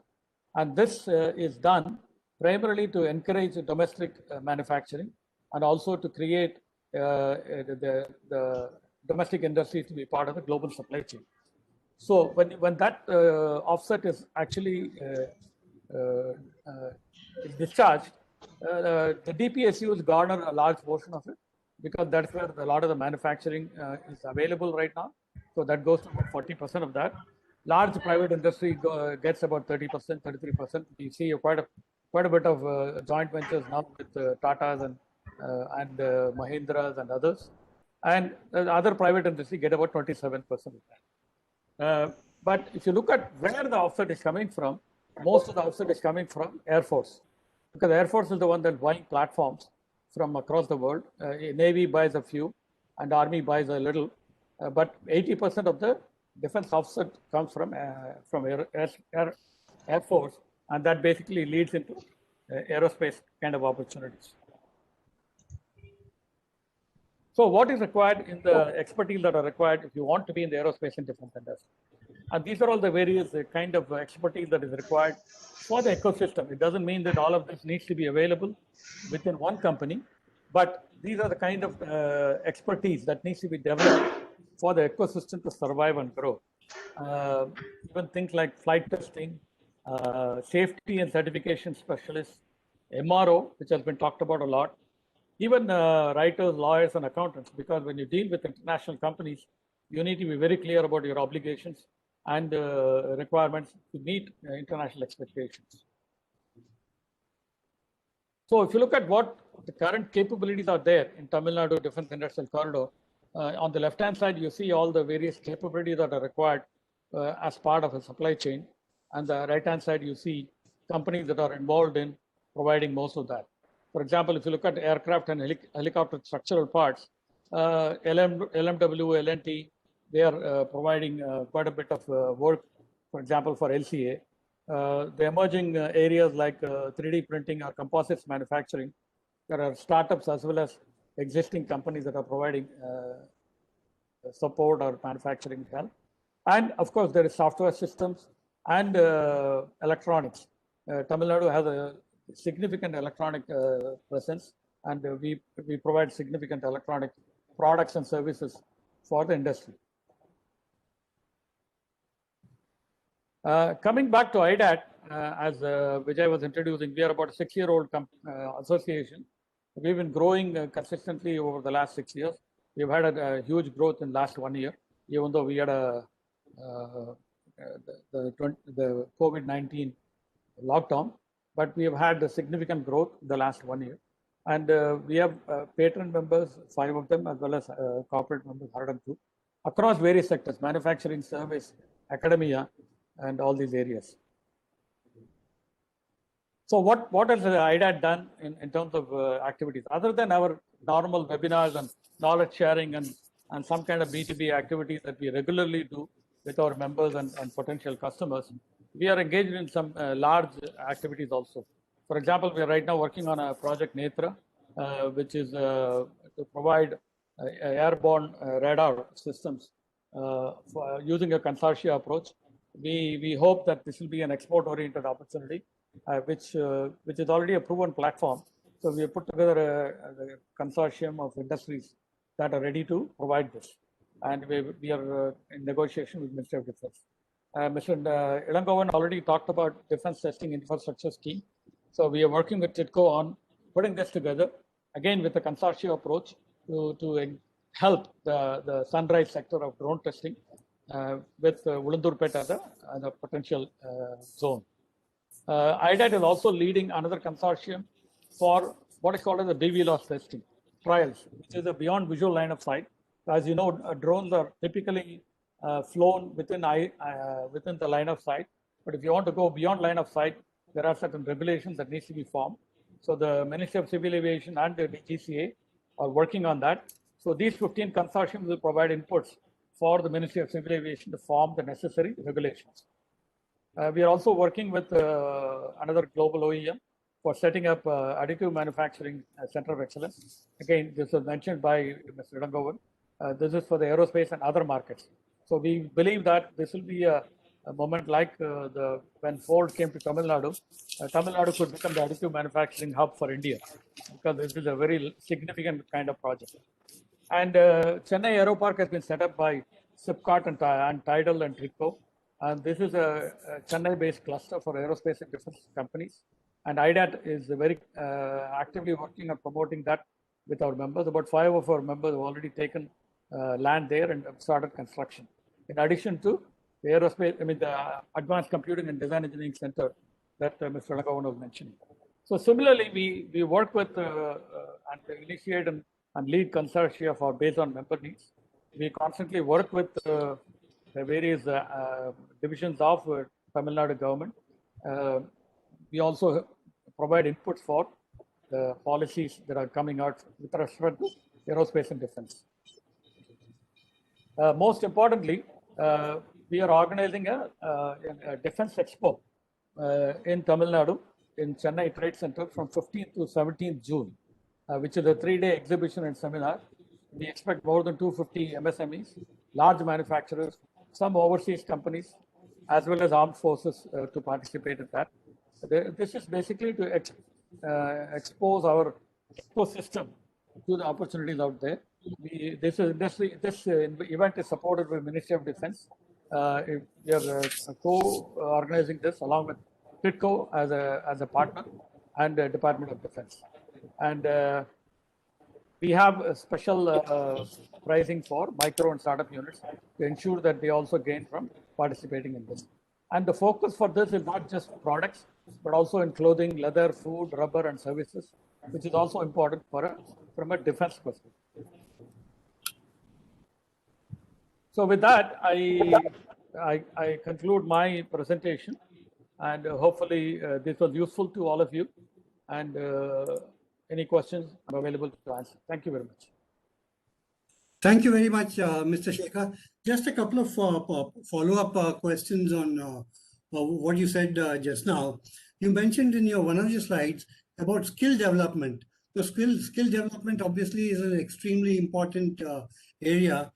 And would there be space given by the Tamil Nadu government, either in the aerospace park or outside, for universities or skill for knowledge institutions to set up, especially related to the aerospace sector? I would answer from the association perspective. If Mr. Elangovan is still around, he can talk about whether he will give the space or not, because it's controlled by TIDCO and TIDCO.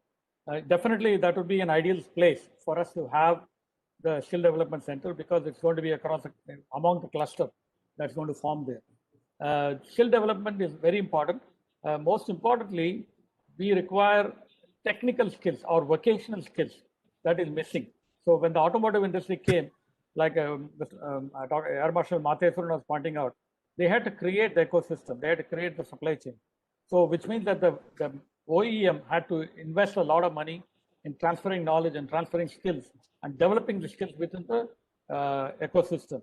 And similarly, we need to prepare probably, for example, there's a great opportunity for us to migrate automotive manufacturers into aerospace manufacturers. Like again, what Dr. Matheswaran was talking about, Air Marshal Matheswaran talking about, there is a leap between automotive and aerospace. So that leap can be filled by providing the skill development. So there are opportunities, and we hope to work with TIDCO and SICCI to see if we can do it at the Aerospace and Computing and Design Engineering Center. Good afternoon. To supplement Mr. Segar's, I'm Elangovan, sir, from TIDCO. To supplement Mr. Segar's views on the skill development, in fact, we have identified skill augmentation and development is one of the very critical area to support aerospace manufacturing. And sensing that, we have earmarked more than 50,000 square feet of space in the Aero Hub, that is Advanced Computing Design Engineering Center, which is coming up in Srinivasa. We expect many skill development institutions to come and set up their facilities there. It is not the single location, it can be anywhere in the state. We are ready to partner with them. Recently, for your information, we have signed an MOU with the Aerospace and Aviation Sector Skill Council of Bangalore. So skilling is really an important aspect which we are giving trust. Thank you. Thank you. Thanks very much for the clarification. Indeed, it's very interesting that the Tamil Nadu government is focusing on the skill aspects. Our next, I'd like to invite the next speaker, who is Mr. Bharat Malkani. Mr. Malkani is the president of the MRO Association of India, and he's also the chairman of Max Aerospace. He has tremendous experience in the field of MRO. MRO stands for, of course, maintenance, repair, and overall. And Mr. Malkani, could you begin by giving us an overview of the status of the MRO industry in India? Good afternoon, gentlemen. Are you able to see and hear me? Yes, very clear. Excellent. So, good afternoon to all of you. A special regards to Air Marshal Matheswaran, who's been a guide to me for a long time. I'm not sure if he's still online, but if he's alive, I'm saying hello to him. Thank you, Bharat. Great to see you. Good to see you too, sir. So the MRO industry has had a long innings coming out of a bad patch. Full credit, and this is not a political statement, to the current dispensation of the Ministry of Civil Aviation. For a very long time, we have lived in the fear of having a lopsided tax policy that essentially gave Indian MROs an 18% GST and high customs duty. And for foreign imports, so if you were, let's say, an airline called Indigo, as an example of question, if you bought your MRO through a foreign source, it was at 5%. You can well imagine it was a pointless exercise to invest in an MRO.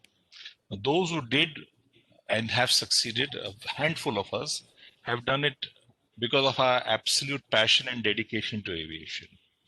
But on the 1st of April last year, and it is not a joke, the Ministry of Civil Aviation, in conjunction with Ministry of Finance, took away all customs duties on MRO. So we had zero customs duty for aircraft parts. And our GST on the services was reduced from 18% to 5%, making us on par. Now, if you see in terms of statistics, it is even more interesting. We import in excess of 90% of our MRO requirements as a nation.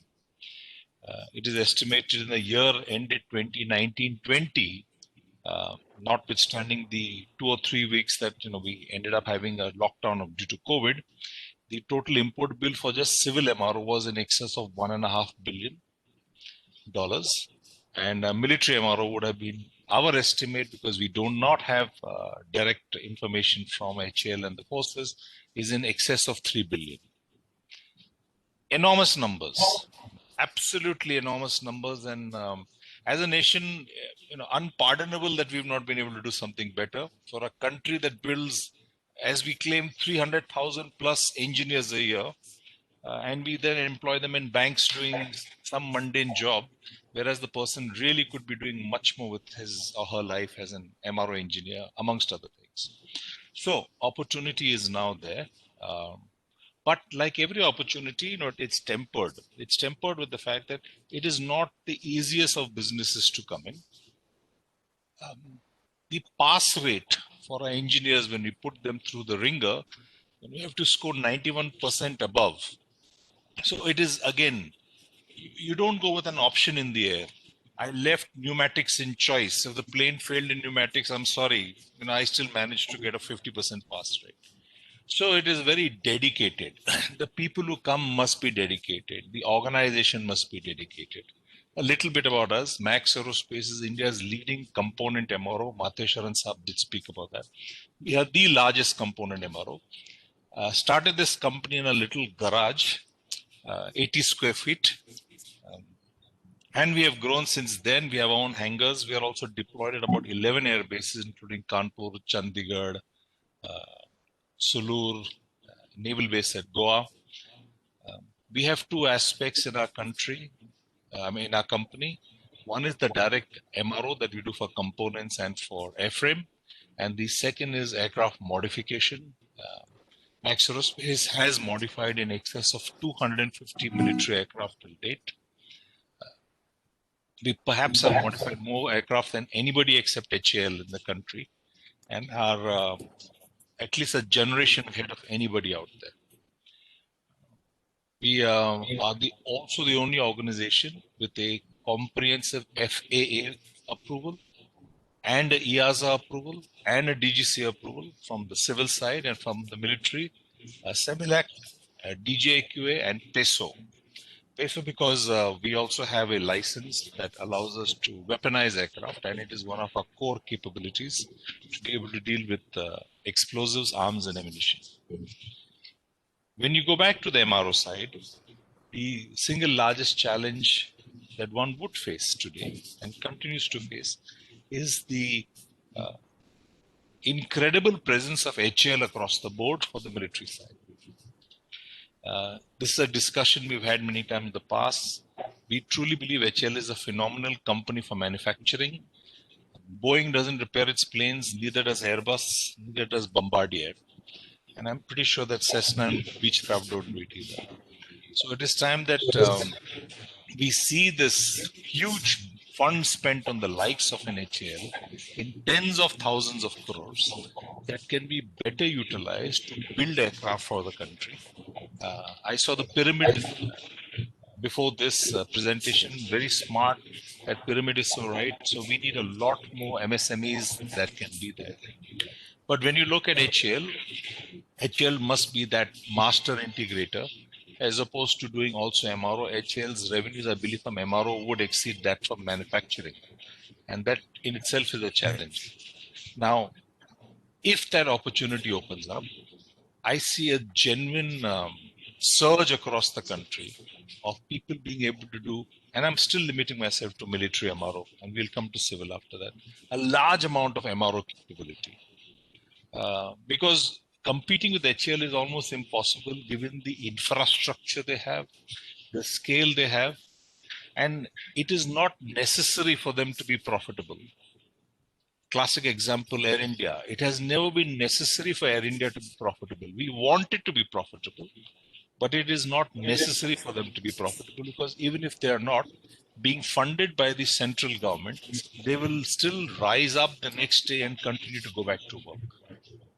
So, moment you have private enterprise, no matter how intelligent and flexible and capable of doing the job, they need to be profitable because none of us are going to work this business for charity.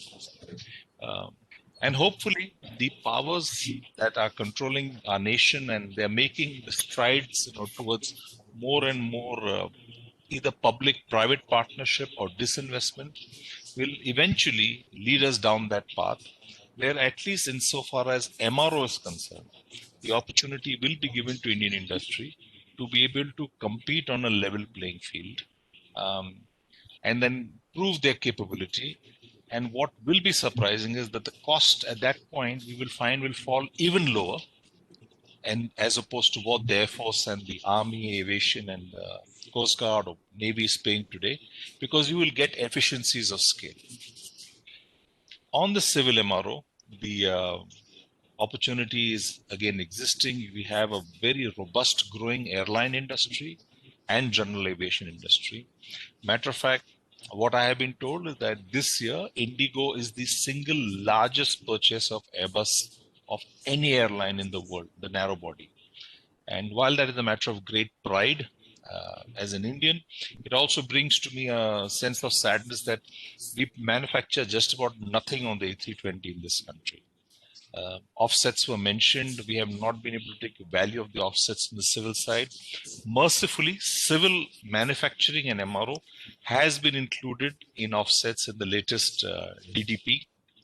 And we expect that DIPP, and we expect that to continue to grow. But when one talks of civil MRO, the challenge that new entrants will face is that of licenses. So the world has been consolidating while India has been soft pedaling. But 25, 30 years ago, we are now in our 28th year. When I started, the OEMs would reach out to us, literally beg for us to do this. They sold it and they walked away, a local person handled it.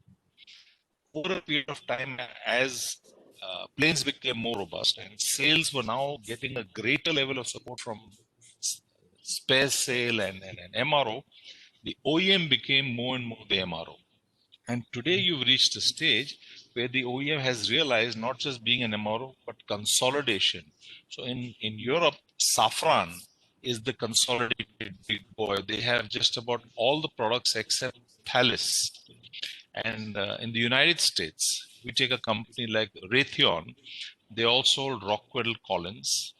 They also own UTC, Hamilton Sunstrand, Goodrich. There's got to be some Pratt Whitney. So the list of consolidation has become very big globally. And in order for an Indian company to do MRO, it is so critical to have the OEM license. Failure to do which, you don't get the technical documentation, you don't get the training, and you won't even get spares. Now, it is not a difficult task to go past this hurdle, provided we have a government that will now start to flex its muscle as a purchaser of the largest number of aircraft in the world. All other governments have gotten the act together and have told the big OEMs that if you're selling a plane to us or a system, you have got to give what we call MTOT, maintenance TOT, transfer of technology. Since MRO was always something that was on the side, strangely enough, MRO was clubbed with ground handling until almost 2016, when NCAP was written, and our Prime Minister mentioned MRO in his budget speech. Under ground handling, you had cleaning of aircraft and your luggage handling and your step ladder handling. So perhaps historically that was true. MRO did ground handling job. Today it's extremely specialized, cutting edge technology, and also very disciplined. You have to have a very high level of discipline to successfully deliver. Most of us MROs in our country have to guarantee each of the airlines that they will get from 3,200 to 3,600 flying hours of their aircraft per year with a 99% uptime. Now, if you think about that, to deliver this day on day, every day of the year consistently, there is no Saturday, Sunday in an MRO like there is no Saturday, Sunday in an airline. There is no day or night either. You have to be able to deliver this product consistently. And then historically, to have faced hostile regulations was very difficult. But today you have a chance. I think Indian industry has a huge chance. We still need to go past some very tough hurdles of OEMs not being able to support. We don't really have any OEM in India, not one. So if you were to take the big 4-5 aircraft manufacturers of the world, Boeing, Airbus, Embraer, Bombardier, which has now become part of Airbus, even their consolidation has taken place, or Textron, which is Beechcraft Cessna, some Japanese Mitsubishi. Not a single part, not one, is manufactured in a country of 1.3 billion for any of these organizations. And I think it's a shame, but I think this will change. And I think it is time that we had our own aircraft as well. And that's where I appreciate the efforts of the government of Tamil Nadu in creating a cluster and a concept of, civil and defense aerospace. But to give you a little insight on that, gentlemen, based on my experience, aviation works from primary metros. Never forget that. You would like to make a cluster and you would like to create a corridor and whatever else. I'm talking aerospace, I'm not talking defense. And this concept has been tried in many parts of the world and has not necessarily succeeded. Matter of fact, if you see the biggest MRO for, let's say, British Airways is Heathrow, Air India will still continue Bombay, Delhi. Air France is Paris. The reason for that is you need to have access and quick turnaround times. You need to be at a major metro. So, do your metros need additional airports? Absolutely. I cannot imagine a country of our size where the likes of the Mumbai, Delhi, Chennai, Kolkata, whatever, Bangalore have one airport each. None of these big cities I've mentioned have one airport. They have minimum 3 going up to 5. So, the real airports at our major metros, expecting to run an MRO, for example, in a small town, let's take my state, Maharashtra. We have built an airport at a religious place called Shirdi, known for a preacher by the name of Sai Baba. And, the land is being offered. Nobody's taken a square inch to do MRO, even if the land came free. Because who in their right mind is going to be able to actually set up functional MROs in Mofussil areas? So the request to the state government members and the people who have empowered listening is that please do the state a favor. Be the first state to break out of this shackles of colonial Raj and build multiple airports at your major metro. In your case, Chennai. And you will have the rush of every MRO coming to your city. It doesn't have to be, right next to your existing airport. Or if you have land at the existing airport, you could allot that to MRO. But it could be within a small distance from Chennai. Also useful for your domestic and international travel. You will find success. The biggest challenge we have from MRO is lack of enough space. We understand that in our interactions with the Ministry of Civil Aviation, the Airports Authority of India, that still owns a substantial number of airports in this country, are making rapid changes, which, as I understand, will be announced as early as tomorrow, based on the interaction we've had, on the major changes for allotment of space to MRO. The current policy was written in a pre-independent India, where lands were allotted to aircraft owners. So if it's like having a car garage to park your car, as opposed to a garage that repaired 40 cars in a month. So almost all the major metros historically have had hangars that were owned by the people who had their own aircraft. And these prime real estate assets at major metros were never used for MRO, but for parking someone's aircraft. Well, we have no problem with parking the aircraft, but since the policy didn't exist to allot for MROs, it never happened. The only ones who were allotted at all was Air India and one organization many, many years ago called Jet Airways. Jet Airways had a hangar at Mumbai. Unfortunately, as we know, Jet is no longer operational. And then you had the historical companies that existed. And in recent times, companies like GMR built their own at Hyderabad airport, but they were never faced with this policy because it was their airport and they could very well set up their MRO. So the message to the state government is please think seriously about having land allotment. And if Chennai airport does not have it, look at putting up a secondary Chennai airport really close by. That means it makes sense to you as a business case, whether it is for international or domestic traffic, and the MROs can come there. once you've been able to sort out the most fundamental place. In Hindi, I know you guys are in Tamil Nadu, we have this classic roti kapada makan. If I don't have makan, if I don't have a house, I can't do anything apart from that. The first house I need is a location at the airport. I could do MRO for component far from the airport, but again, there will be airlines who will come who will want turnaround times that are faster. So even if the MRO is done at a distance, make no mistake, the logistics base will be at the airport. And I have to have it at an international airport.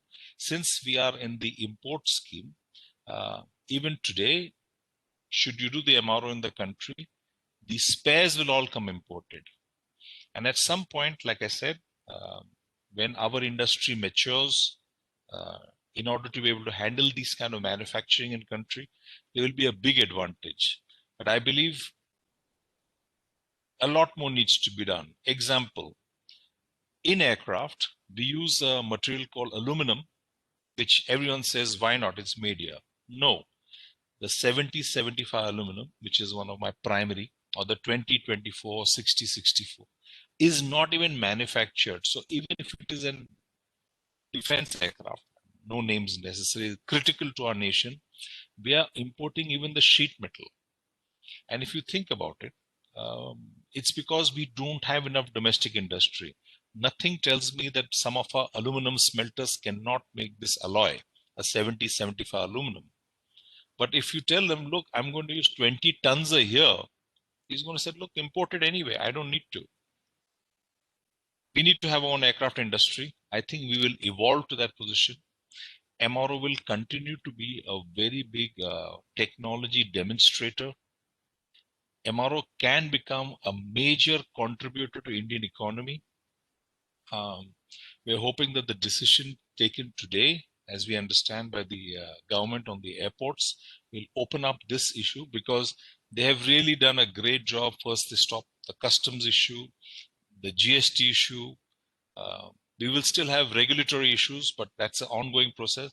But now the most important thing, the airport issue, if solved today, starting tomorrow, you might see a real new boost on the MRO space.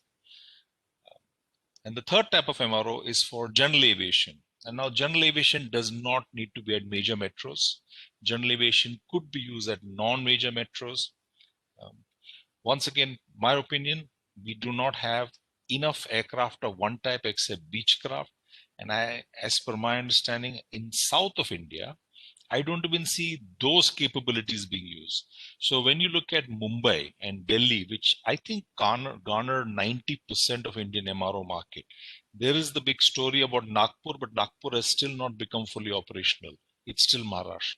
I think the first opportunity I would tell young budding entrepreneurs is to look at the general aviation market for Cessna and Beechcraft, which they are a fair number and quantity operated in the southern part of the country. And smaller aircraft don't like to travel longer distances, especially turboprops. They just take that much longer. So there is a fair opportunity to look at MRO for the turboprops and the smaller aircraft. And those licenses are easily available because those manufacturers are not keen to send the planes back to the United States. Please understand, you can't send a single engine or a twin engine turboprop back to America. So you have a window to enter much more easily. In the so-called quadrangle pointed out, I am not aware of how many runways are available in that part of the country, but should they be, I would recommend that you take an opportunity to invest in MRO over there. To the state government, please keep the costs low. You will earn 100 times more from GST than from rentals. This is not a business that can afford high rental cost. But you will earn a lot more on GST because it's a business of expensive aircraft and expensive spares and expensive value, but not high cost in the initial phase. And it takes years, gentlemen, years to set up. Even if you start the brick and mortar of building and hangar today, be very sure till the second or third year, you will not get a certification. You can't get 1 rupee production or revenue. Because after you build it, then you will call the regulatory agencies, let's say the DGCA, who will look at it, come back to you with suggestions, support you. You'll go back to the drawing board, make changes, come back. So for a few years, even though you spent all the money, don't expect. And then when you start going into the market, people will take time to adjust to your style, and you'll have to build your credibility because you're dealing with human life. Never forget that. Everything you do as an MRO is about air safety. Having gone that path, it'll take years before you cut a single rupee in profit. But once you're able to do it, I think you should be stable.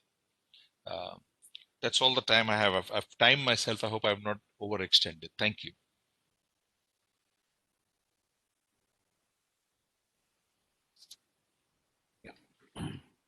That's very well put, Bharat. I think extremely well covered. And the MRO aspects that you said is extremely relevant. That's a huge opportunity. And from HAL, we pointed that out in many reports that it's a, to use the same manpower on both on design, development, and manufacturing and into MRO is a conflict of interest. It's actually a conflict of skills as well. And this is something that needs to be separated. No industry in the world does that kind of a mix-up. And this is something we need to highlight to the government. And industry, sir. No other aircraft manufacturer is doing it. Please understand. And we don't have the best record today in terms of safety. And we have to introspect and take a hard decision. We can't keep pushing this under the rug forever. I get emotionally impacted when I hear the numbers that we get in terms of safety record that we have and others have. And nothing in this world tells me Indian engineers are any lesser than the rest of the world. Absolutely. Absolutely. Mr. Bharat, I just wanted to give you some information. You said that nothing of the A320 is being manufactured in India. There is a company called Dynamatics Technologies in Bangalore. That's a single source for flap track beams. So the entire A320. Thank you for correcting, sir. I accept. Dynamatic has started. Yeah. Accepted. Thank you so much for correcting. I appreciate, and my best regards to Toby, who's a good friend, and they've done great work. But in a sense, what I was trying to convey at that time, sir, is that given the scale of the aviation, what we do is insignificant. Sorry to use the word. Insignificant. Agreed. Completely agreed. I wanted to also go back to your point that they took almost 15 years to get to the point. It didn't happen overnight. So what you said is also correct. This is a long gestation game. If you don't have it, whether it's MRO or manufacturing, the entire aerospace system is a long gestation. True. True, sir. Thank you. That's true. There is another example of that is with Tata's, who set up their aerostructures facility in Nagpur. Both the facilities are exclusively for Boeing and Airbus. Yeah. And it took them more than 7 years to cross the barriers and get acceptable standards to a Boeing and Airbus. But today it's 100% export, facility for them. Correct. So, Marshal, may I just give a little? What is being done in the Tata facility is a lot of build to print. Yes. We have not yet managed to deliver fundamental designed product from India to the global aviation market. I take pride as Max, we have done that at a smaller scale. We don't have the scale of Tata's or whatever. But I didn't put it out there as a boast because while we have done it and we've done it for our own government, I think that given the skill sets we have in our nation, we should have done bloody 100 times more at least. I agree with you. True. Absolutely. Mr. Malkani, if I could just ask you a couple of questions as a follow-up. One is that, you talked about the difficulties in setting up this MRO. We've had about 4 or 5 greenfield airports, large greenfield airports in the large metros in the last 15, 20 years. Bangalore, Hyderabad, Mumbai, etc. You see, but was not an MRO facility part of the design of a greenfield airport? And then more and more new greenfield airports coming up. Would it not be good if the government of India could say that, any new greenfield airport that is coming up in a major city, an MRO facility should be part of the design of that? So, Mr. Vijay, yes to both your questions. One, it was Let me explain. It was not a part of the design. It was never mandated. Yes, it should be mandated, and it is happening now. But if you take the way the greenfield airports were made, it was made with a plan to make sure that the existing airport could not exist. So we have this 150-kilometer rule, absolutely bizarre for lack of a better term. Both Hyderabad and Bangalore had this airports built by investment, and they said in order for us to recover funds, you cannot allow the existing airport to operate. Now, Hyderabad airport, why can't I set up an MRO there? Because there's no more business. There are no planes flying in. Same for HL airport. At least HL airport, I can say it's an HL airport. But this bizarre rule is absolutely unheard of in the world, that you set up a secondary airport in a primary city. And look, Hyderabad and Bangalore are tier 1 cities today in this country. They are major metros. It's no longer, the B city. It is as good as big as the Delhi, Bombays, or whatever you want to use. So the major metros, yes, greenfield airports came. There was no original design. The old airport, which could have been for MRO, was shut down. That's your answer. Yeah. Okay. Thanks very much. Yeah, it's really useful. Now we'll go on to our next panelist, Mr. Paramjeet Singh. I know Mr. Paramjeet Singh for many years now. Good to see you again. It's a few years since the last Defense Expo that we met. Thanks very much for accepting our invitation. I'd be grateful if you could, tell us something about your company. Mr. Paramjeet Singh is the Deputy CEO of Karnataka Hybrid Micro Devices.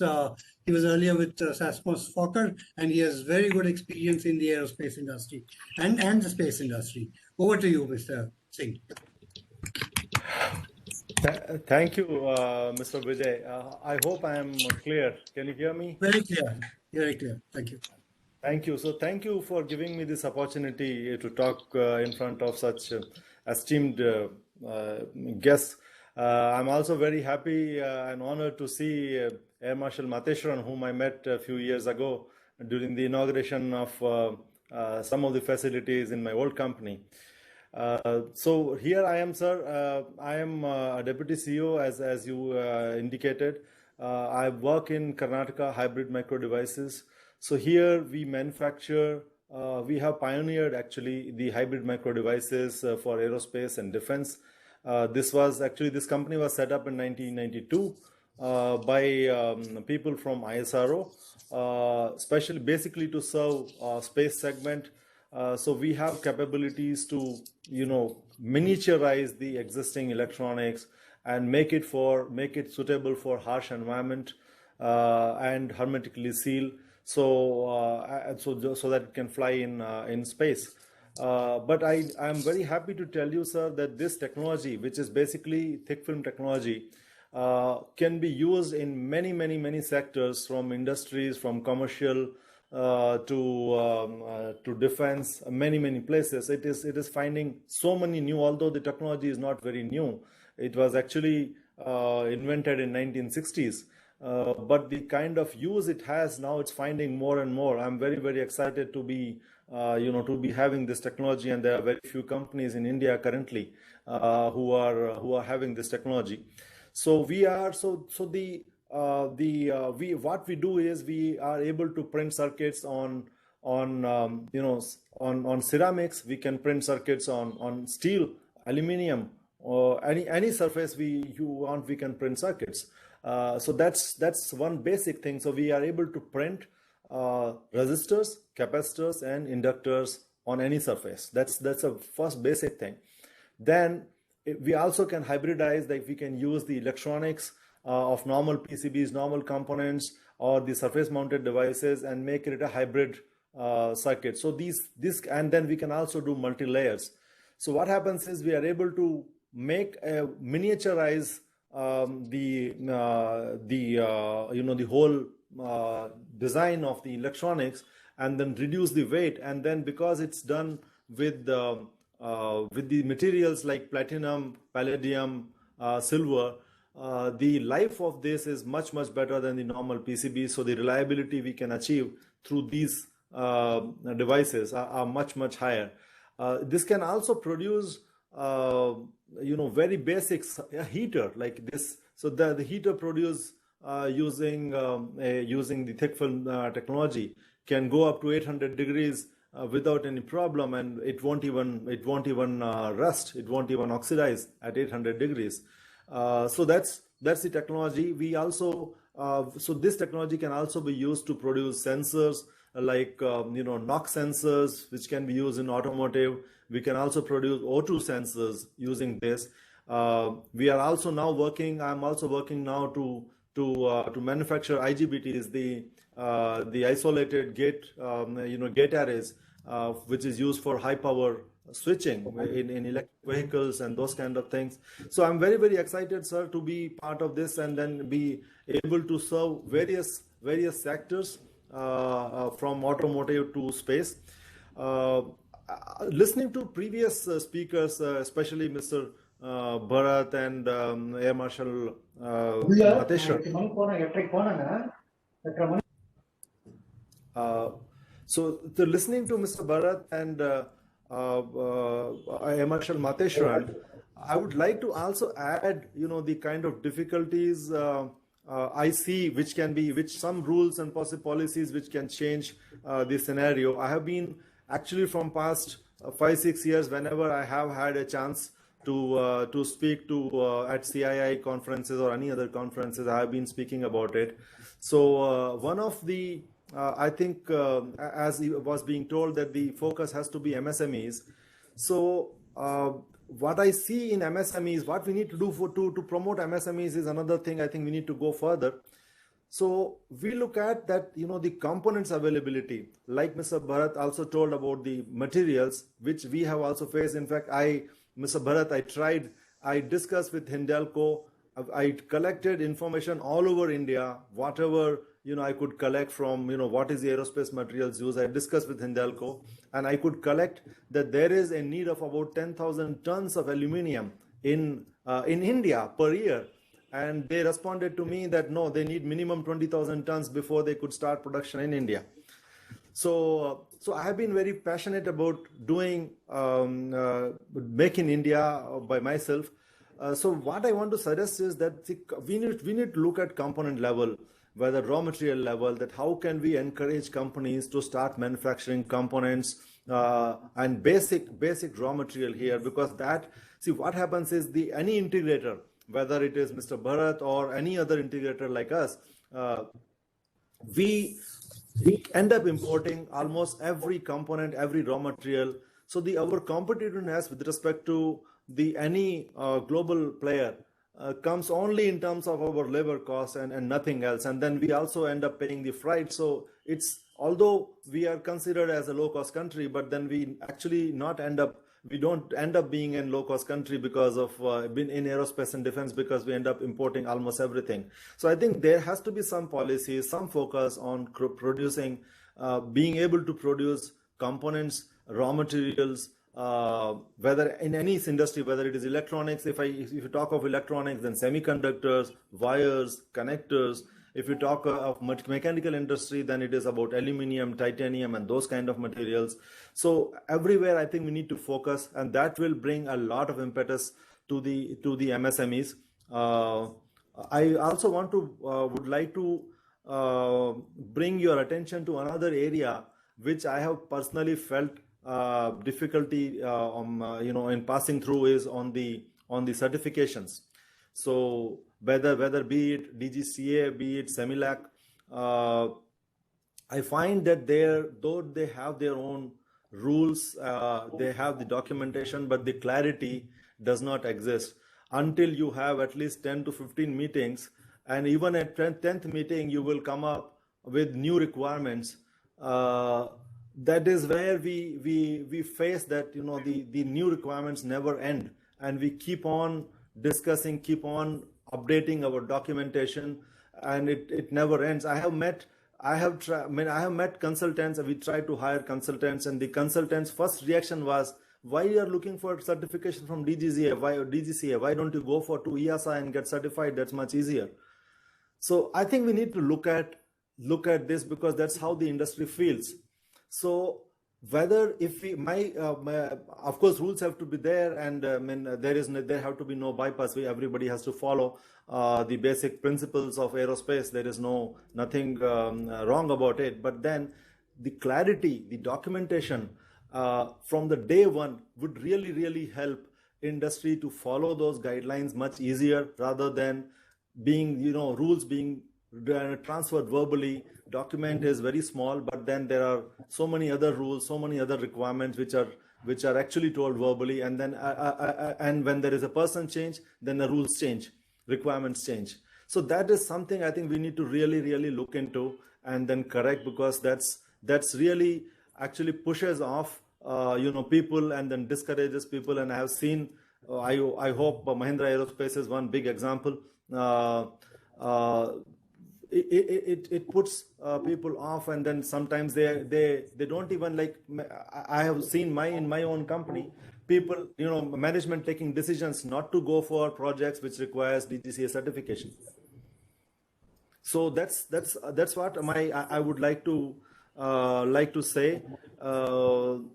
To the if I want to say to the youngsters who are, if they are listening and they want to get into this aerospace field, I would say that the aerospace field requires knowledge, requires dedication, requires a lot of effort, because there are no ready-made talent available. You need to manage with hiring reasonable talents, and then you need to train them, you need to work with them, and that's how you grow your industry. So it is long, but of course it does give returns. Of course now, especially now, I would say, because the government policies are changing, negative list is really, really very good. Because earlier we used to also suffer because the demand from India, aerospace and defense demand from India, as in numbers are very low. You develop something, you develop a new system, you develop a infrastructure to manufacture, say, a new product for DRDOs or HAL or somebody, but then later your utilization of that facility is very low, and then of course there are rules that there is next after 1 year, 2 years there is a tender again, and then you need to win that again. Even though you are the designer, you actually designed, and you hold the you are the innovator. So one more thing which reminds me now is that the rules currently, even though there have been some effort to change the rules on the make to that industries can design, develop, qualify, and then later get into the the production phase if they are L1. But then there is no guarantee. One thing, guarantee of the purchase of the numbers, and also there are rules that once you design, let us say, an example of just few months ago, about 4 to 5 months ago, we had an inquiry, EOI from BEL, asking to develop fiber optics gyro, and I was very much interested to develop fiber optics gyro here in India.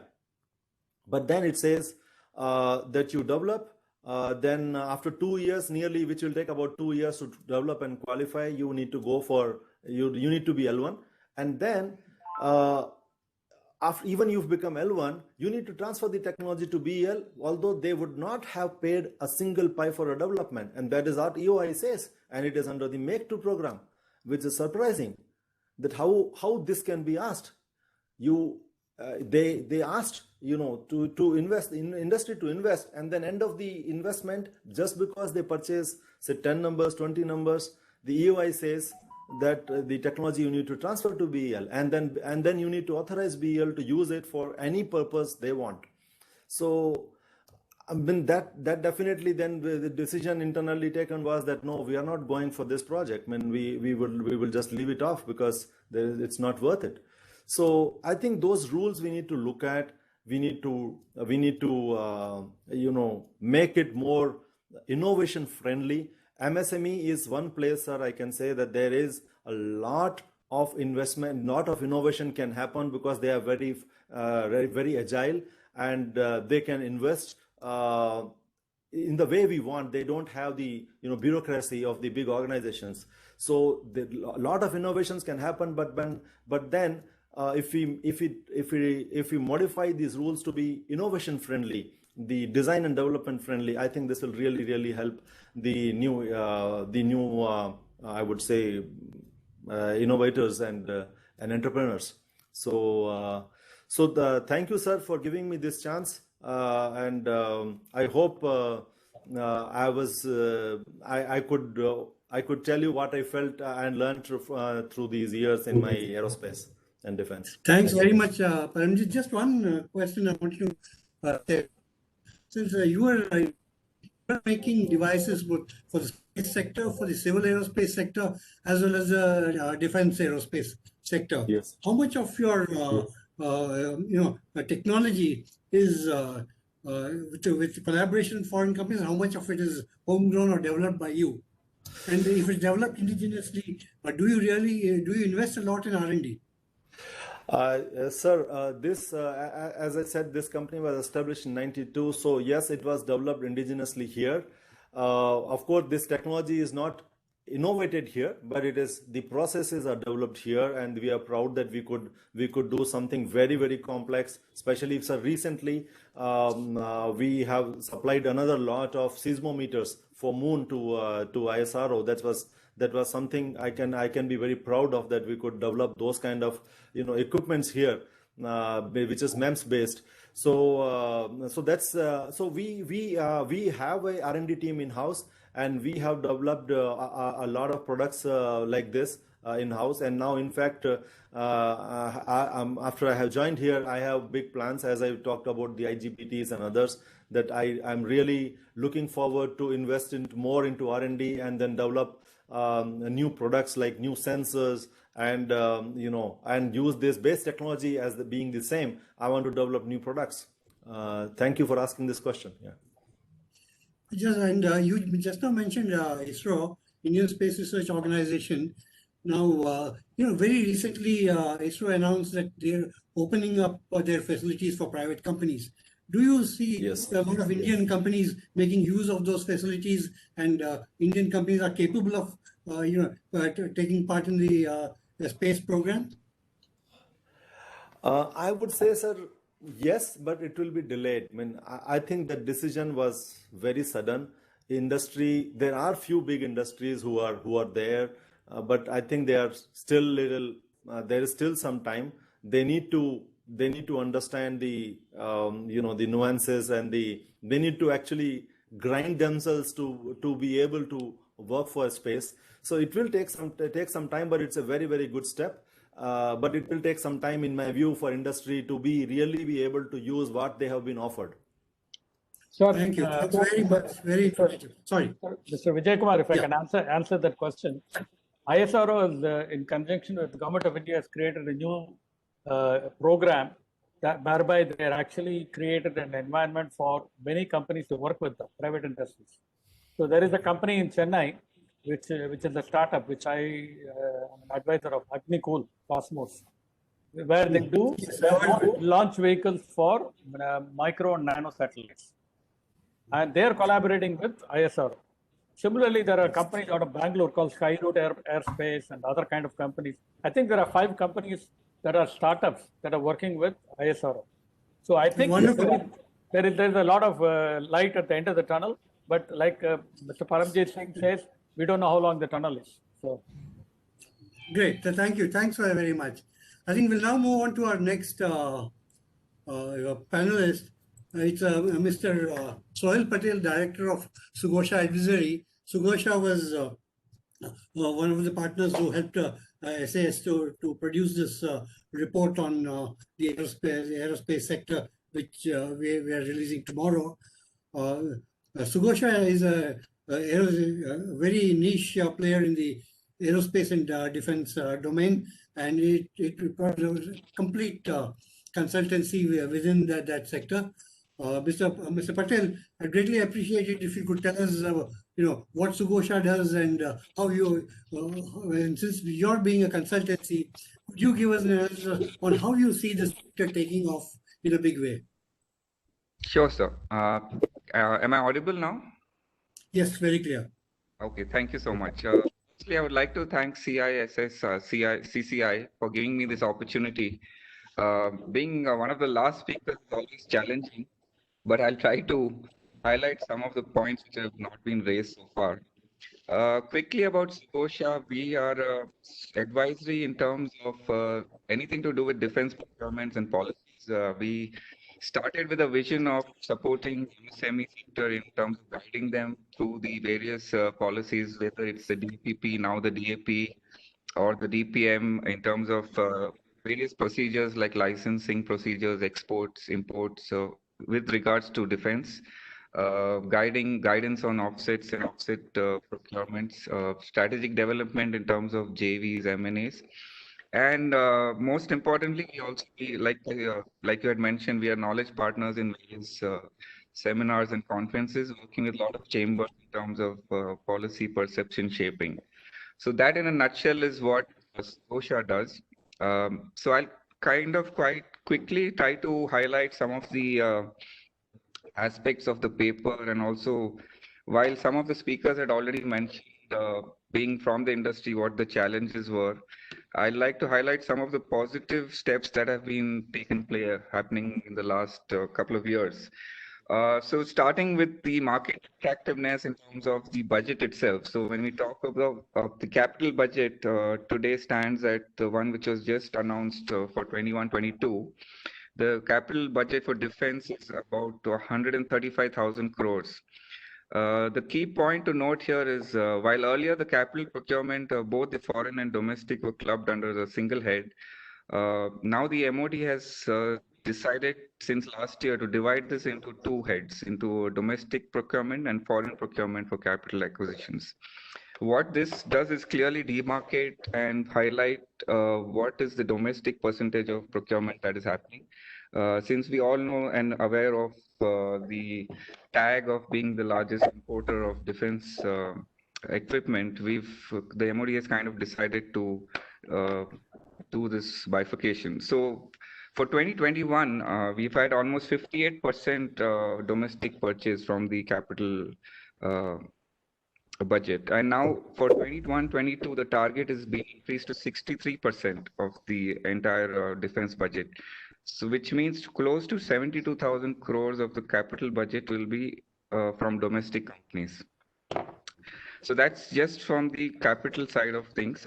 Coming to the revenue procurement, where we are, if you look at the stores and works budget of the three services, which is mainly used for the sustenance and purchase of equipment from a command level, the total from all the three forces comes up to about 48,000 crores from the revenue procurement side.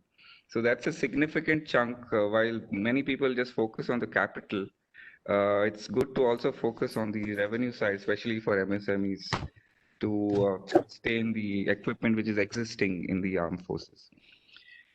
Coming to specifically to military aerospace, where the topic for today, if you look at the aerospace budgets for 21-22 from the overall defense budget, so it comes to close to around 34,000 crores, which is under the aircrafts and aero engines head of the Army, Navy, Air Force. So all the three services have a allocation for under aircrafts and aero engines, which obviously only caters to purchase of equipment under these two heads. So that head is about 34,000 crores, which is the actual market for purchasing new equipment under aircrafts and aero engines. And to highlight some of the programs which have already been, some of them have been shared earlier in the inaugural session. So HAL winning the contract recently for the 83 Tejas. HAL also likely to get an order for the light combat helicopter, around 15 numbers. The future programs are the 114 medium multi-role combat aircraft, the MMRCA, the infamous program which has been on the anvil since a decade now, but hopefully things turn around in the next year or so. The 111 naval utility helicopters which are under the SP model, This program is of great significance because it will be the strategic partnership model. The aims to develop, private industry in the likes of the DPSU. So, like we have the HAL today, the vision of the SP model is to have a similar a company in the private sector who would build end-to-end, or who will be the integrator for such platforms. Then we have the 56 medium lift transport helicopters and so on. So the entire amount again is $33 billion in terms of new equipment that the Air Force will look at in the next 5 to 10 years. Also highlighting some of the defense policy updates in terms of the recent announcements and the Aero. So, like I said, there's a clear demarcation of how much percentage will be purchased from private industry, from the domestic industry. But specifically from the private industry, there has been a clear demarcation of almost 15+% of the capital budget will be procured from private sector alone. So, which is a big step. It's almost like 10,000 crores. Because when you say domestic procurement, most procurements are done through DPSUs or OFBs. But now the government has clearly demarcated a 15% for private sector as well. The conversion times, like we know, the gestation periods in terms of even just getting a contract are large, 3 to 4 years. But the government has recently announced that the A1 to contract conversion will happen within 2 years. Many projects worth 500 to 2,000 crores are going to be identified in this current year and will be tendered to the industry on a competitive basis. There is 3 major focus areas which are going to come in terms of development of technologies. That's aero engines, MRO, and critical technologies. So the government, the MOD is focusing on creating schemes for these various sectors. And when people are also talking about the first list of 101 negative items to be banned from import, the Raksha Mantri has also announced a new list which will come out in March 2021. So that is something to look forward to because they have got a lot of inputs from the industries to include a lot of other areas. So that's to look forward to. There is also a fund of around 10,000 crores which is created for startups and MSMEs. This is a fund for all sectors, of course, but there's going to be a push to leverage this fund for the aerospace and defense sector. And talking about the Make projects, again, the defense minister has announced that 5 Make 1 projects will get in principle approval this year. So that is from the overall defense and aerospace perspective. And coming to Tamil Nadu as a A&D hub. So Tamil Nadu, like if already mentioned, is the first state to have the designation of the defense corridor, which was announced a couple of years back. And we've already got various updates on the where the status is. So while we were aware of the 3,100 crores being invested, Mr. Elangovan has already given us the update on what has happened to that 3,100. So that's good to know that we've progressed and there's already been 1,000 crores invested from that 3,100. There's also the industrial policy of Tamil Nadu, which highlights A&D as one of the sunrise industries, which complements the central policies. So when we look at the overall industries, and I think we've already highlighted the various existing DPSUs which are already in Tamil Nadu, whether it's the HVF, the engine factory, or the ordnance factory, TIDCO, or the Bell division of Chennai, and clubbing that with the private sector, which is also having, the likes of L&T, Ashok Leyland, Data Patterns, the Lakshmi Machine Works, and aerospace engineers. So it's a combination of public and private. And then, like we said, in defense, to go ahead, we need a public-private partnership. So I think there are all the right ingredients for Tamil Nadu to kind of leverage on the central and state policies and just move forward, push forward, and contribute towards the Make in India effort, and and get the self-reliance in aerospace sector going. So those are my thoughts on the aerospace and in Tamil Nadu. Yeah, thank you.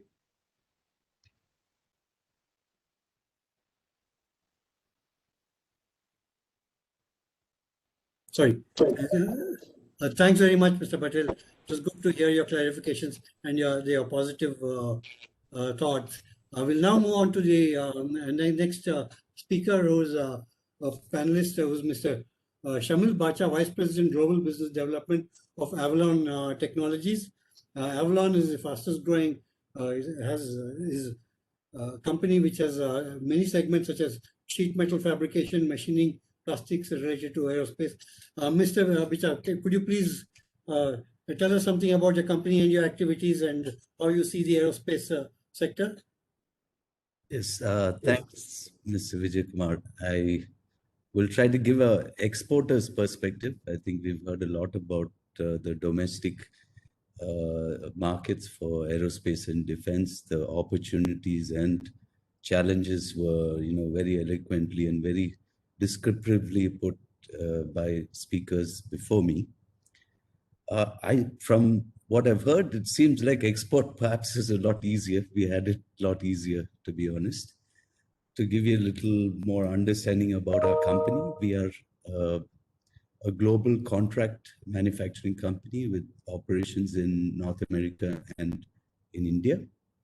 We service various domains, industrial, medical, railways, oil and gas, and of course, aerospace and defense as well.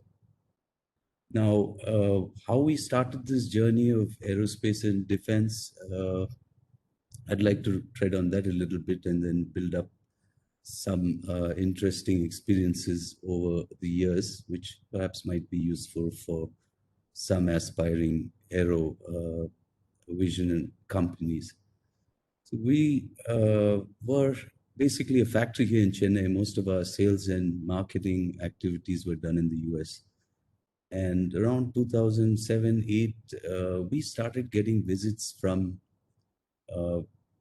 big defense contractors globally, like the Lockheed Martins and the Safrans, mainly looking at suppliers for fulfilling their offset obligations. So we didn't do much of a marketing effort, but these companies started showing up at Avalon. And we were quite surprised initially, but we got some kicks out of it. I remember along with our operations head, we called our CEO in the US and said, hey, these kind of companies are visiting us, do we have plans for aerospace and defense, So the immediate question which my CEO asked me was, hey, would you sit on an aircraft with your parts on it? As much as we were proud of all our manufacturing background and capabilities, we did take a few long seconds to say yes. And that pretty much told us our readiness for the market. We wanted to, but we realized we're not as close to where we wanted to be. But at that point, we took a deep plunge. We looked at all the markets which we are serving, and we thought as a manufacturer, the culmination of, not the pinnacle of, as a manufacturer would be serving the aero markets. So we took a plunge. We started interacting back with these big OEMs like Lockheed. Even today, nothing much has happened to that, but in fact, that opened our eyes and we realized where we were. We made some strategic tie-ups as much as those companies found us enthusiastic, but we really didn't have a biodata or a CV with aero and defense stuff in it. So we made quite a few bold moves in our early days. We, first of all, got a consultant from the US on board, and he started, molding our vision, our thoughts, and our actions from commercial manufacturing to aerospace and defense. It was quite a shift. Like in Tamil Nadu context, there's a lot of automotive suppliers. So typical parts used in automotive, similar parts like sheet metals or castings or machine parts would also be required for aerospace. But there's quite a lot of bespoke industry requirements for aero, which we had to understand and learn. And to our good fortune, we actually started off with a very complex engine part. And we decided, among all the areas, we are primarily electronics focused. but we realized the lower hanging fruits for the aero market for us was in the metal side, and specifically on the sheet metal side, where there were not so many players, especially from our region. We were guided well, and we started our journey. So we started with a very complex part. It was an aftermarket part for a Rolls-Royce Trent engine. It's a combustion liner. And it took a good part of, I guess, 2 to 3 years to develop, with a lot of help, I must say, and with a lot of support from the ecosystem available in India and the US. So once we crossed that bridge, we started having international OEMs show up, looking at India as a sourcing destination for various commodities. So having seen a complex part being made fairly well in Avalon, they got more interested in giving us more not so flight critical parts like seating, sensing, in-flight entertainment system, avionics, enclosures, those kind of requirements came our way. And this market suddenly, became so exciting for us, and we decided some really bold moves. We acquired a company in Connecticut, which basically had a 35-year-old experience serving military and defense needs in the US. So this was, overnight. We were 35-year experience company. It was not just 2-year experience. And also a lot of resident institutional knowledge from that company was transitioned in a very steadfast manner to, not just the knowledge, the tools, lines transitioned to our plant here in Chennai. So it worked out well for a while. And over time, we realized it was easier to buy a company than to sustain it in the US. So we had to wind that down after 6 or 7 years. But I think our job was done to get the critical resources and knowledge into our plant here in Chennai. So we did all those steps actually gave a lot more confidence for US OEMs to look at us as a reliable and trusted partner to solve their sourcing issues and find cost-effective solutions, and in the long term look at offset some of the offset obligations to be fulfilled through us. None of that offset stuff really has come to us, although we looked at the zeros in the contracts and got excited. Nothing really has come, but what has come is a lot of other non-offset related business to us. Now, Mr. Shamil, we're running out of time. Could you please, in a couple of minutes? Yes, I will. Sure. So basically, we looked at more products which were interesting for the US OEMs and built a critical mass of projects to sustain the business. But, as our learnings continue on a day-to-day basis, the civil aviation market, which we thought was the most, you get long-term agreements for 10 years based on which you can plan a lot of infrastructure, a lot of resources for your company. That market today is, in fact, the opposite. So it's today, most of the OEMs are down to 25-30% of their normal consumption. So we had some hard learnings to go through in the last year, but long-term, we see that as a very positive market for us, and also opens up, just hearing all the speakers before me, the opportunity in the Indian defense sector is really exciting. And I think there is space for a lot of players, a lot of special capabilities are required, a lot of efforts are needed to indigenize materials, like some of the speakers said, build on capabilities and special processes. I think it augurs well for many companies with the same vision. What I think will help is, the government, the industry bodies and SMEs all getting together and trying to make it easy for companies. We've heard the challenges. So without much further ado, I would also like to hear the other speakers. Thanks for your patient hearing. Thank you. Thank you very much, Mr. Bicha. We'll actually now have a case study which will be presented by Mr. Akshay Balal, CTO of Fabhead Automation Private Limited. Over to you, Mr. Balal.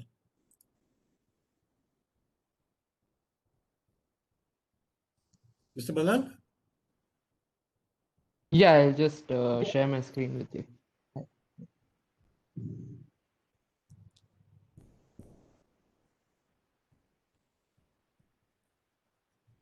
I hope you're able to see the screen. Yes. Yeah, Very good clear. afternoon, everyone. So I'm Akshay Ballal, Chief Product Officer at Fibers. Thanks to SAS Partners and SICCI for providing an opportunity to present our company and to showcase the state of manufacturing ecosystem in Tamil Nadu. So I'll just start with a very brief introduction about our company and what we do. So Fibers was started in 2015 with a mission to develop technologies to automate carbon fiber part manufacturing. So towards this mission, we have actually developed the fiberboard series of 3D printers. So these are the first 3D printers in Asia which are capable of 3D printing with continuous carbon fiber material. And using this technology, we can 3D print parts that are stronger than aluminum but as light as plastic. So we, as of today, provide fabrication services to our clients using this in-house machines which we have developed, and soon we'll be launching the smaller version, which is the Fiberboard 300S to the market. So also we provide a lot of end-to-end design and manufacturing services for carbon fiber drone airframes. So most of these drones which you see are 3D printed using our machines, and we're able to get a good feedback on our machines as well by providing these services. We are also working with a few government agencies and have provided them with a proof of concepts of composite parts. So we have worked with HAL's SLRDC division to convert some of the metal LRU trays into carbon fiber trays, which are right now undergoing testing at their facility. Also, we have taken up a project with HAL's AERDC division where we are taking the titanium fan blades and uh, designing a composite version of the same. Recently in the Aero India 2021, our proposal for design and development of a carbon fiber helicopter blade was accepted, and soon we'll be starting work on developing these blades for the Mi-17 helicopters. There are some of our aerospace clientele which we have. So we work with DRDO, HAL, Adani, ADA. We have provided some drone components to Tunga, Choudhary Aerospace, and many other companies. So now let me just share with you some of the experiences that we have had as a startup from Chennai. As you know, Tamil Nadu is evolving to be an epicenter for hardware startups in India. So we have been able to capitalize on this ecosystem by getting our early clients in the form of the startups who are eager to test out new technologies to develop their own products. So we were able to 3D print parts for the startups, and were able to get some amazing feedback from them to improve our own machinery. So and also during our early time, we were a part of the IIT Madras incubation cell for over 2 years, and we were able to get some good industrial contacts and new clientele being a part of incubation. So that is something, and there are quite a few incubation centers across Tamil Nadu, like Force, CETEC, which are nurturing the startups to grow into bigger companies. And moreover, due to the close proximity to some great institutes across the state, we were able to pull in some several talented engineers, interns, and technicians. So initially, when we weren't able to afford the IIT graduates, we were able to get some really good talent from PhD and university, and now we have even started conducting campus recruitment in IIT Madras. Uh, Also, since we are a hardware startup, we rely a lot on the on our vendors for several fabrication activities. So for our requirement, we were able to identify and work with some highly reliable vendors to fabricate components for our machines and also for our client projects. As our machines aid in precision manufacturing, the parts that go in a machine itself need to be very precise. So our vendors were able to meet with this uh, requirement. And also there are a lot of vendors out there who even do new age manufacturing like metal 3D printed components. So we actually had to go and metal 3D print some of the components because a component in our process broke down, and we got a replacement in like 1 day thanks to our vendors who were able to get it 3D printed. So next is it was quite easy for us to set up a vendor network and supply chain in Chennai. We were able to get most of our components, about 60% of the components that go into our machines are locally sourced. So that was something that we were able to accomplish in Chennai because Tamil Nadu already has a good infrastructure for providing to automotive companies, and most of the bearings and motors and all we were able to get very easily. Also, since we make carbon fiber parts out of our machine, we need to extensively test these parts. And again, we didn't have to go out of Tamil Nadu to get this done. We were able to get tests like environmental testing, vibrational testing, and other customized testing, both on a component level as well as a system level for our parts that we are making out of the printer for the drones. And lastly, so just wanted, so what kind of impact we as a company have on this ecosystem is, since we are getting a lot of this drone projects ourselves, we're getting some parts manufactured from our vendors, and we are sensitizing them towards aerospace standards. So we are able to make them make parts which are flight capable, and that is something which we are contributing towards the ecosystem by developing new vendors who are able to provide to aerospace standards. So yeah, thank you for your time. I hope this has been informative. Yeah.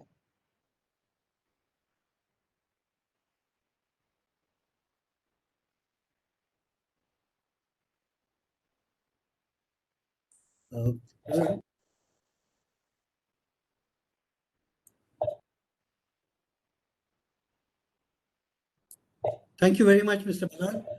That was a quick and very informative presentation. Thanks very much for sharing your experiences. I think this has been a very great panel discussion. We've had some fantastic experts, right from Mr. Shekar to Mr. Malkani to Mr. Paramjeet Singh, Mr. Bicha, and now Mr. Balal and Mr. Sohail Patel.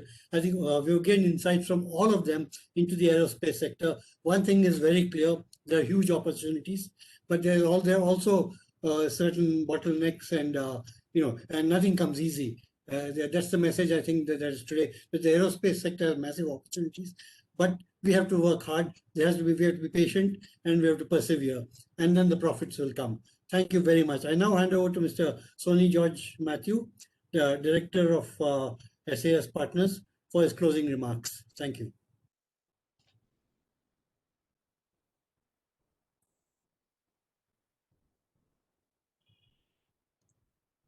Over to you, Sony. Can you hear me?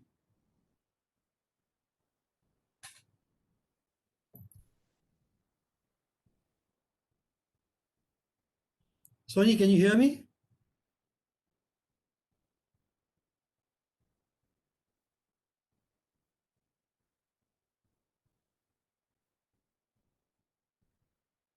Hello?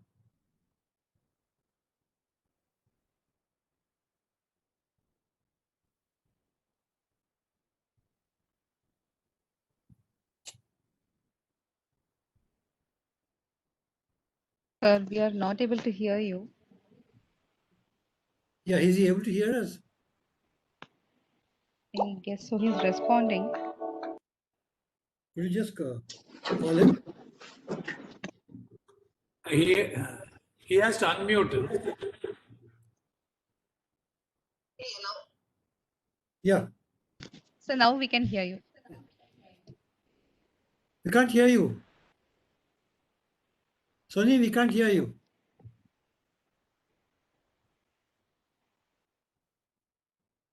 No, I think you'll have to log out and log in.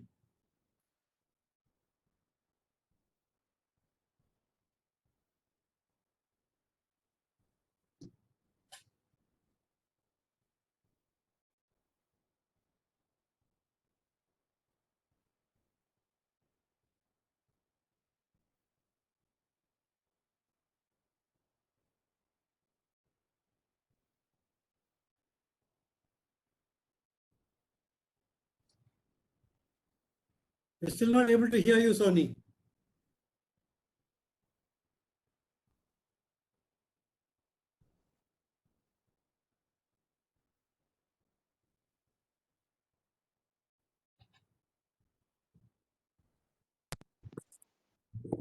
Yeah.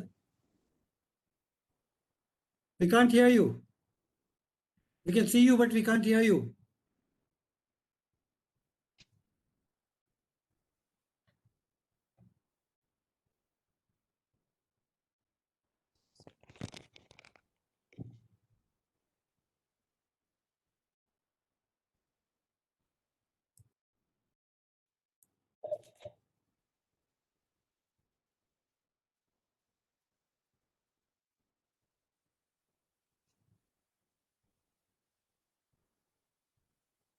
Sony, can you unmute? We can't hear you.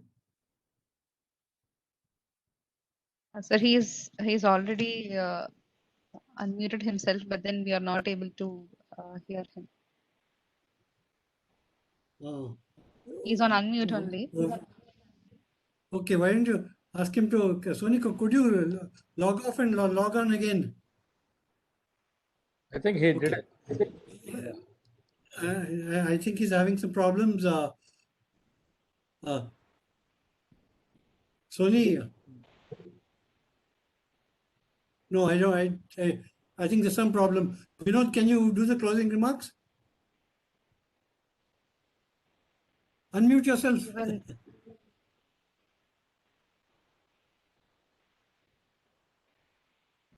No, even we are not able to hear can't hear Vinod you, also. Vinod. Sir, probably you can do the vote of thanks and then wind up the session, sir. Fine. I hope everybody can hear me. I think it's been a wonderful session. This is our second in the series with South India Chamber and SAS Partners. We've got excellent speakers right from the inaugural, the first session where we had very senior people from the Air Force as well as from the Tamil Nadu Industries Minister and the President of South India Chamber. And again, of course, we had retired Air Marshal Mateshwaran. I think he was excellent. He really gave us a very beautiful picture of the entire industry and the opportunities that are there. And of course, the panel discussion, I felt that we had excellent panelists which really shared their experiences, their knowledge, and there were many of them were very inspiring, very insightful, and very informative. This is exactly what we wanted to do. And I don't think there's anybody in this who participated in this webinar will go back without learning something new. I think it's been very great. I would like to thank everybody, all the speakers, all the participants who participated in this. South India Chamber and SAS Partners is there to help you with any further information or assistance that you would like. And thank you once again. Thank you, everybody.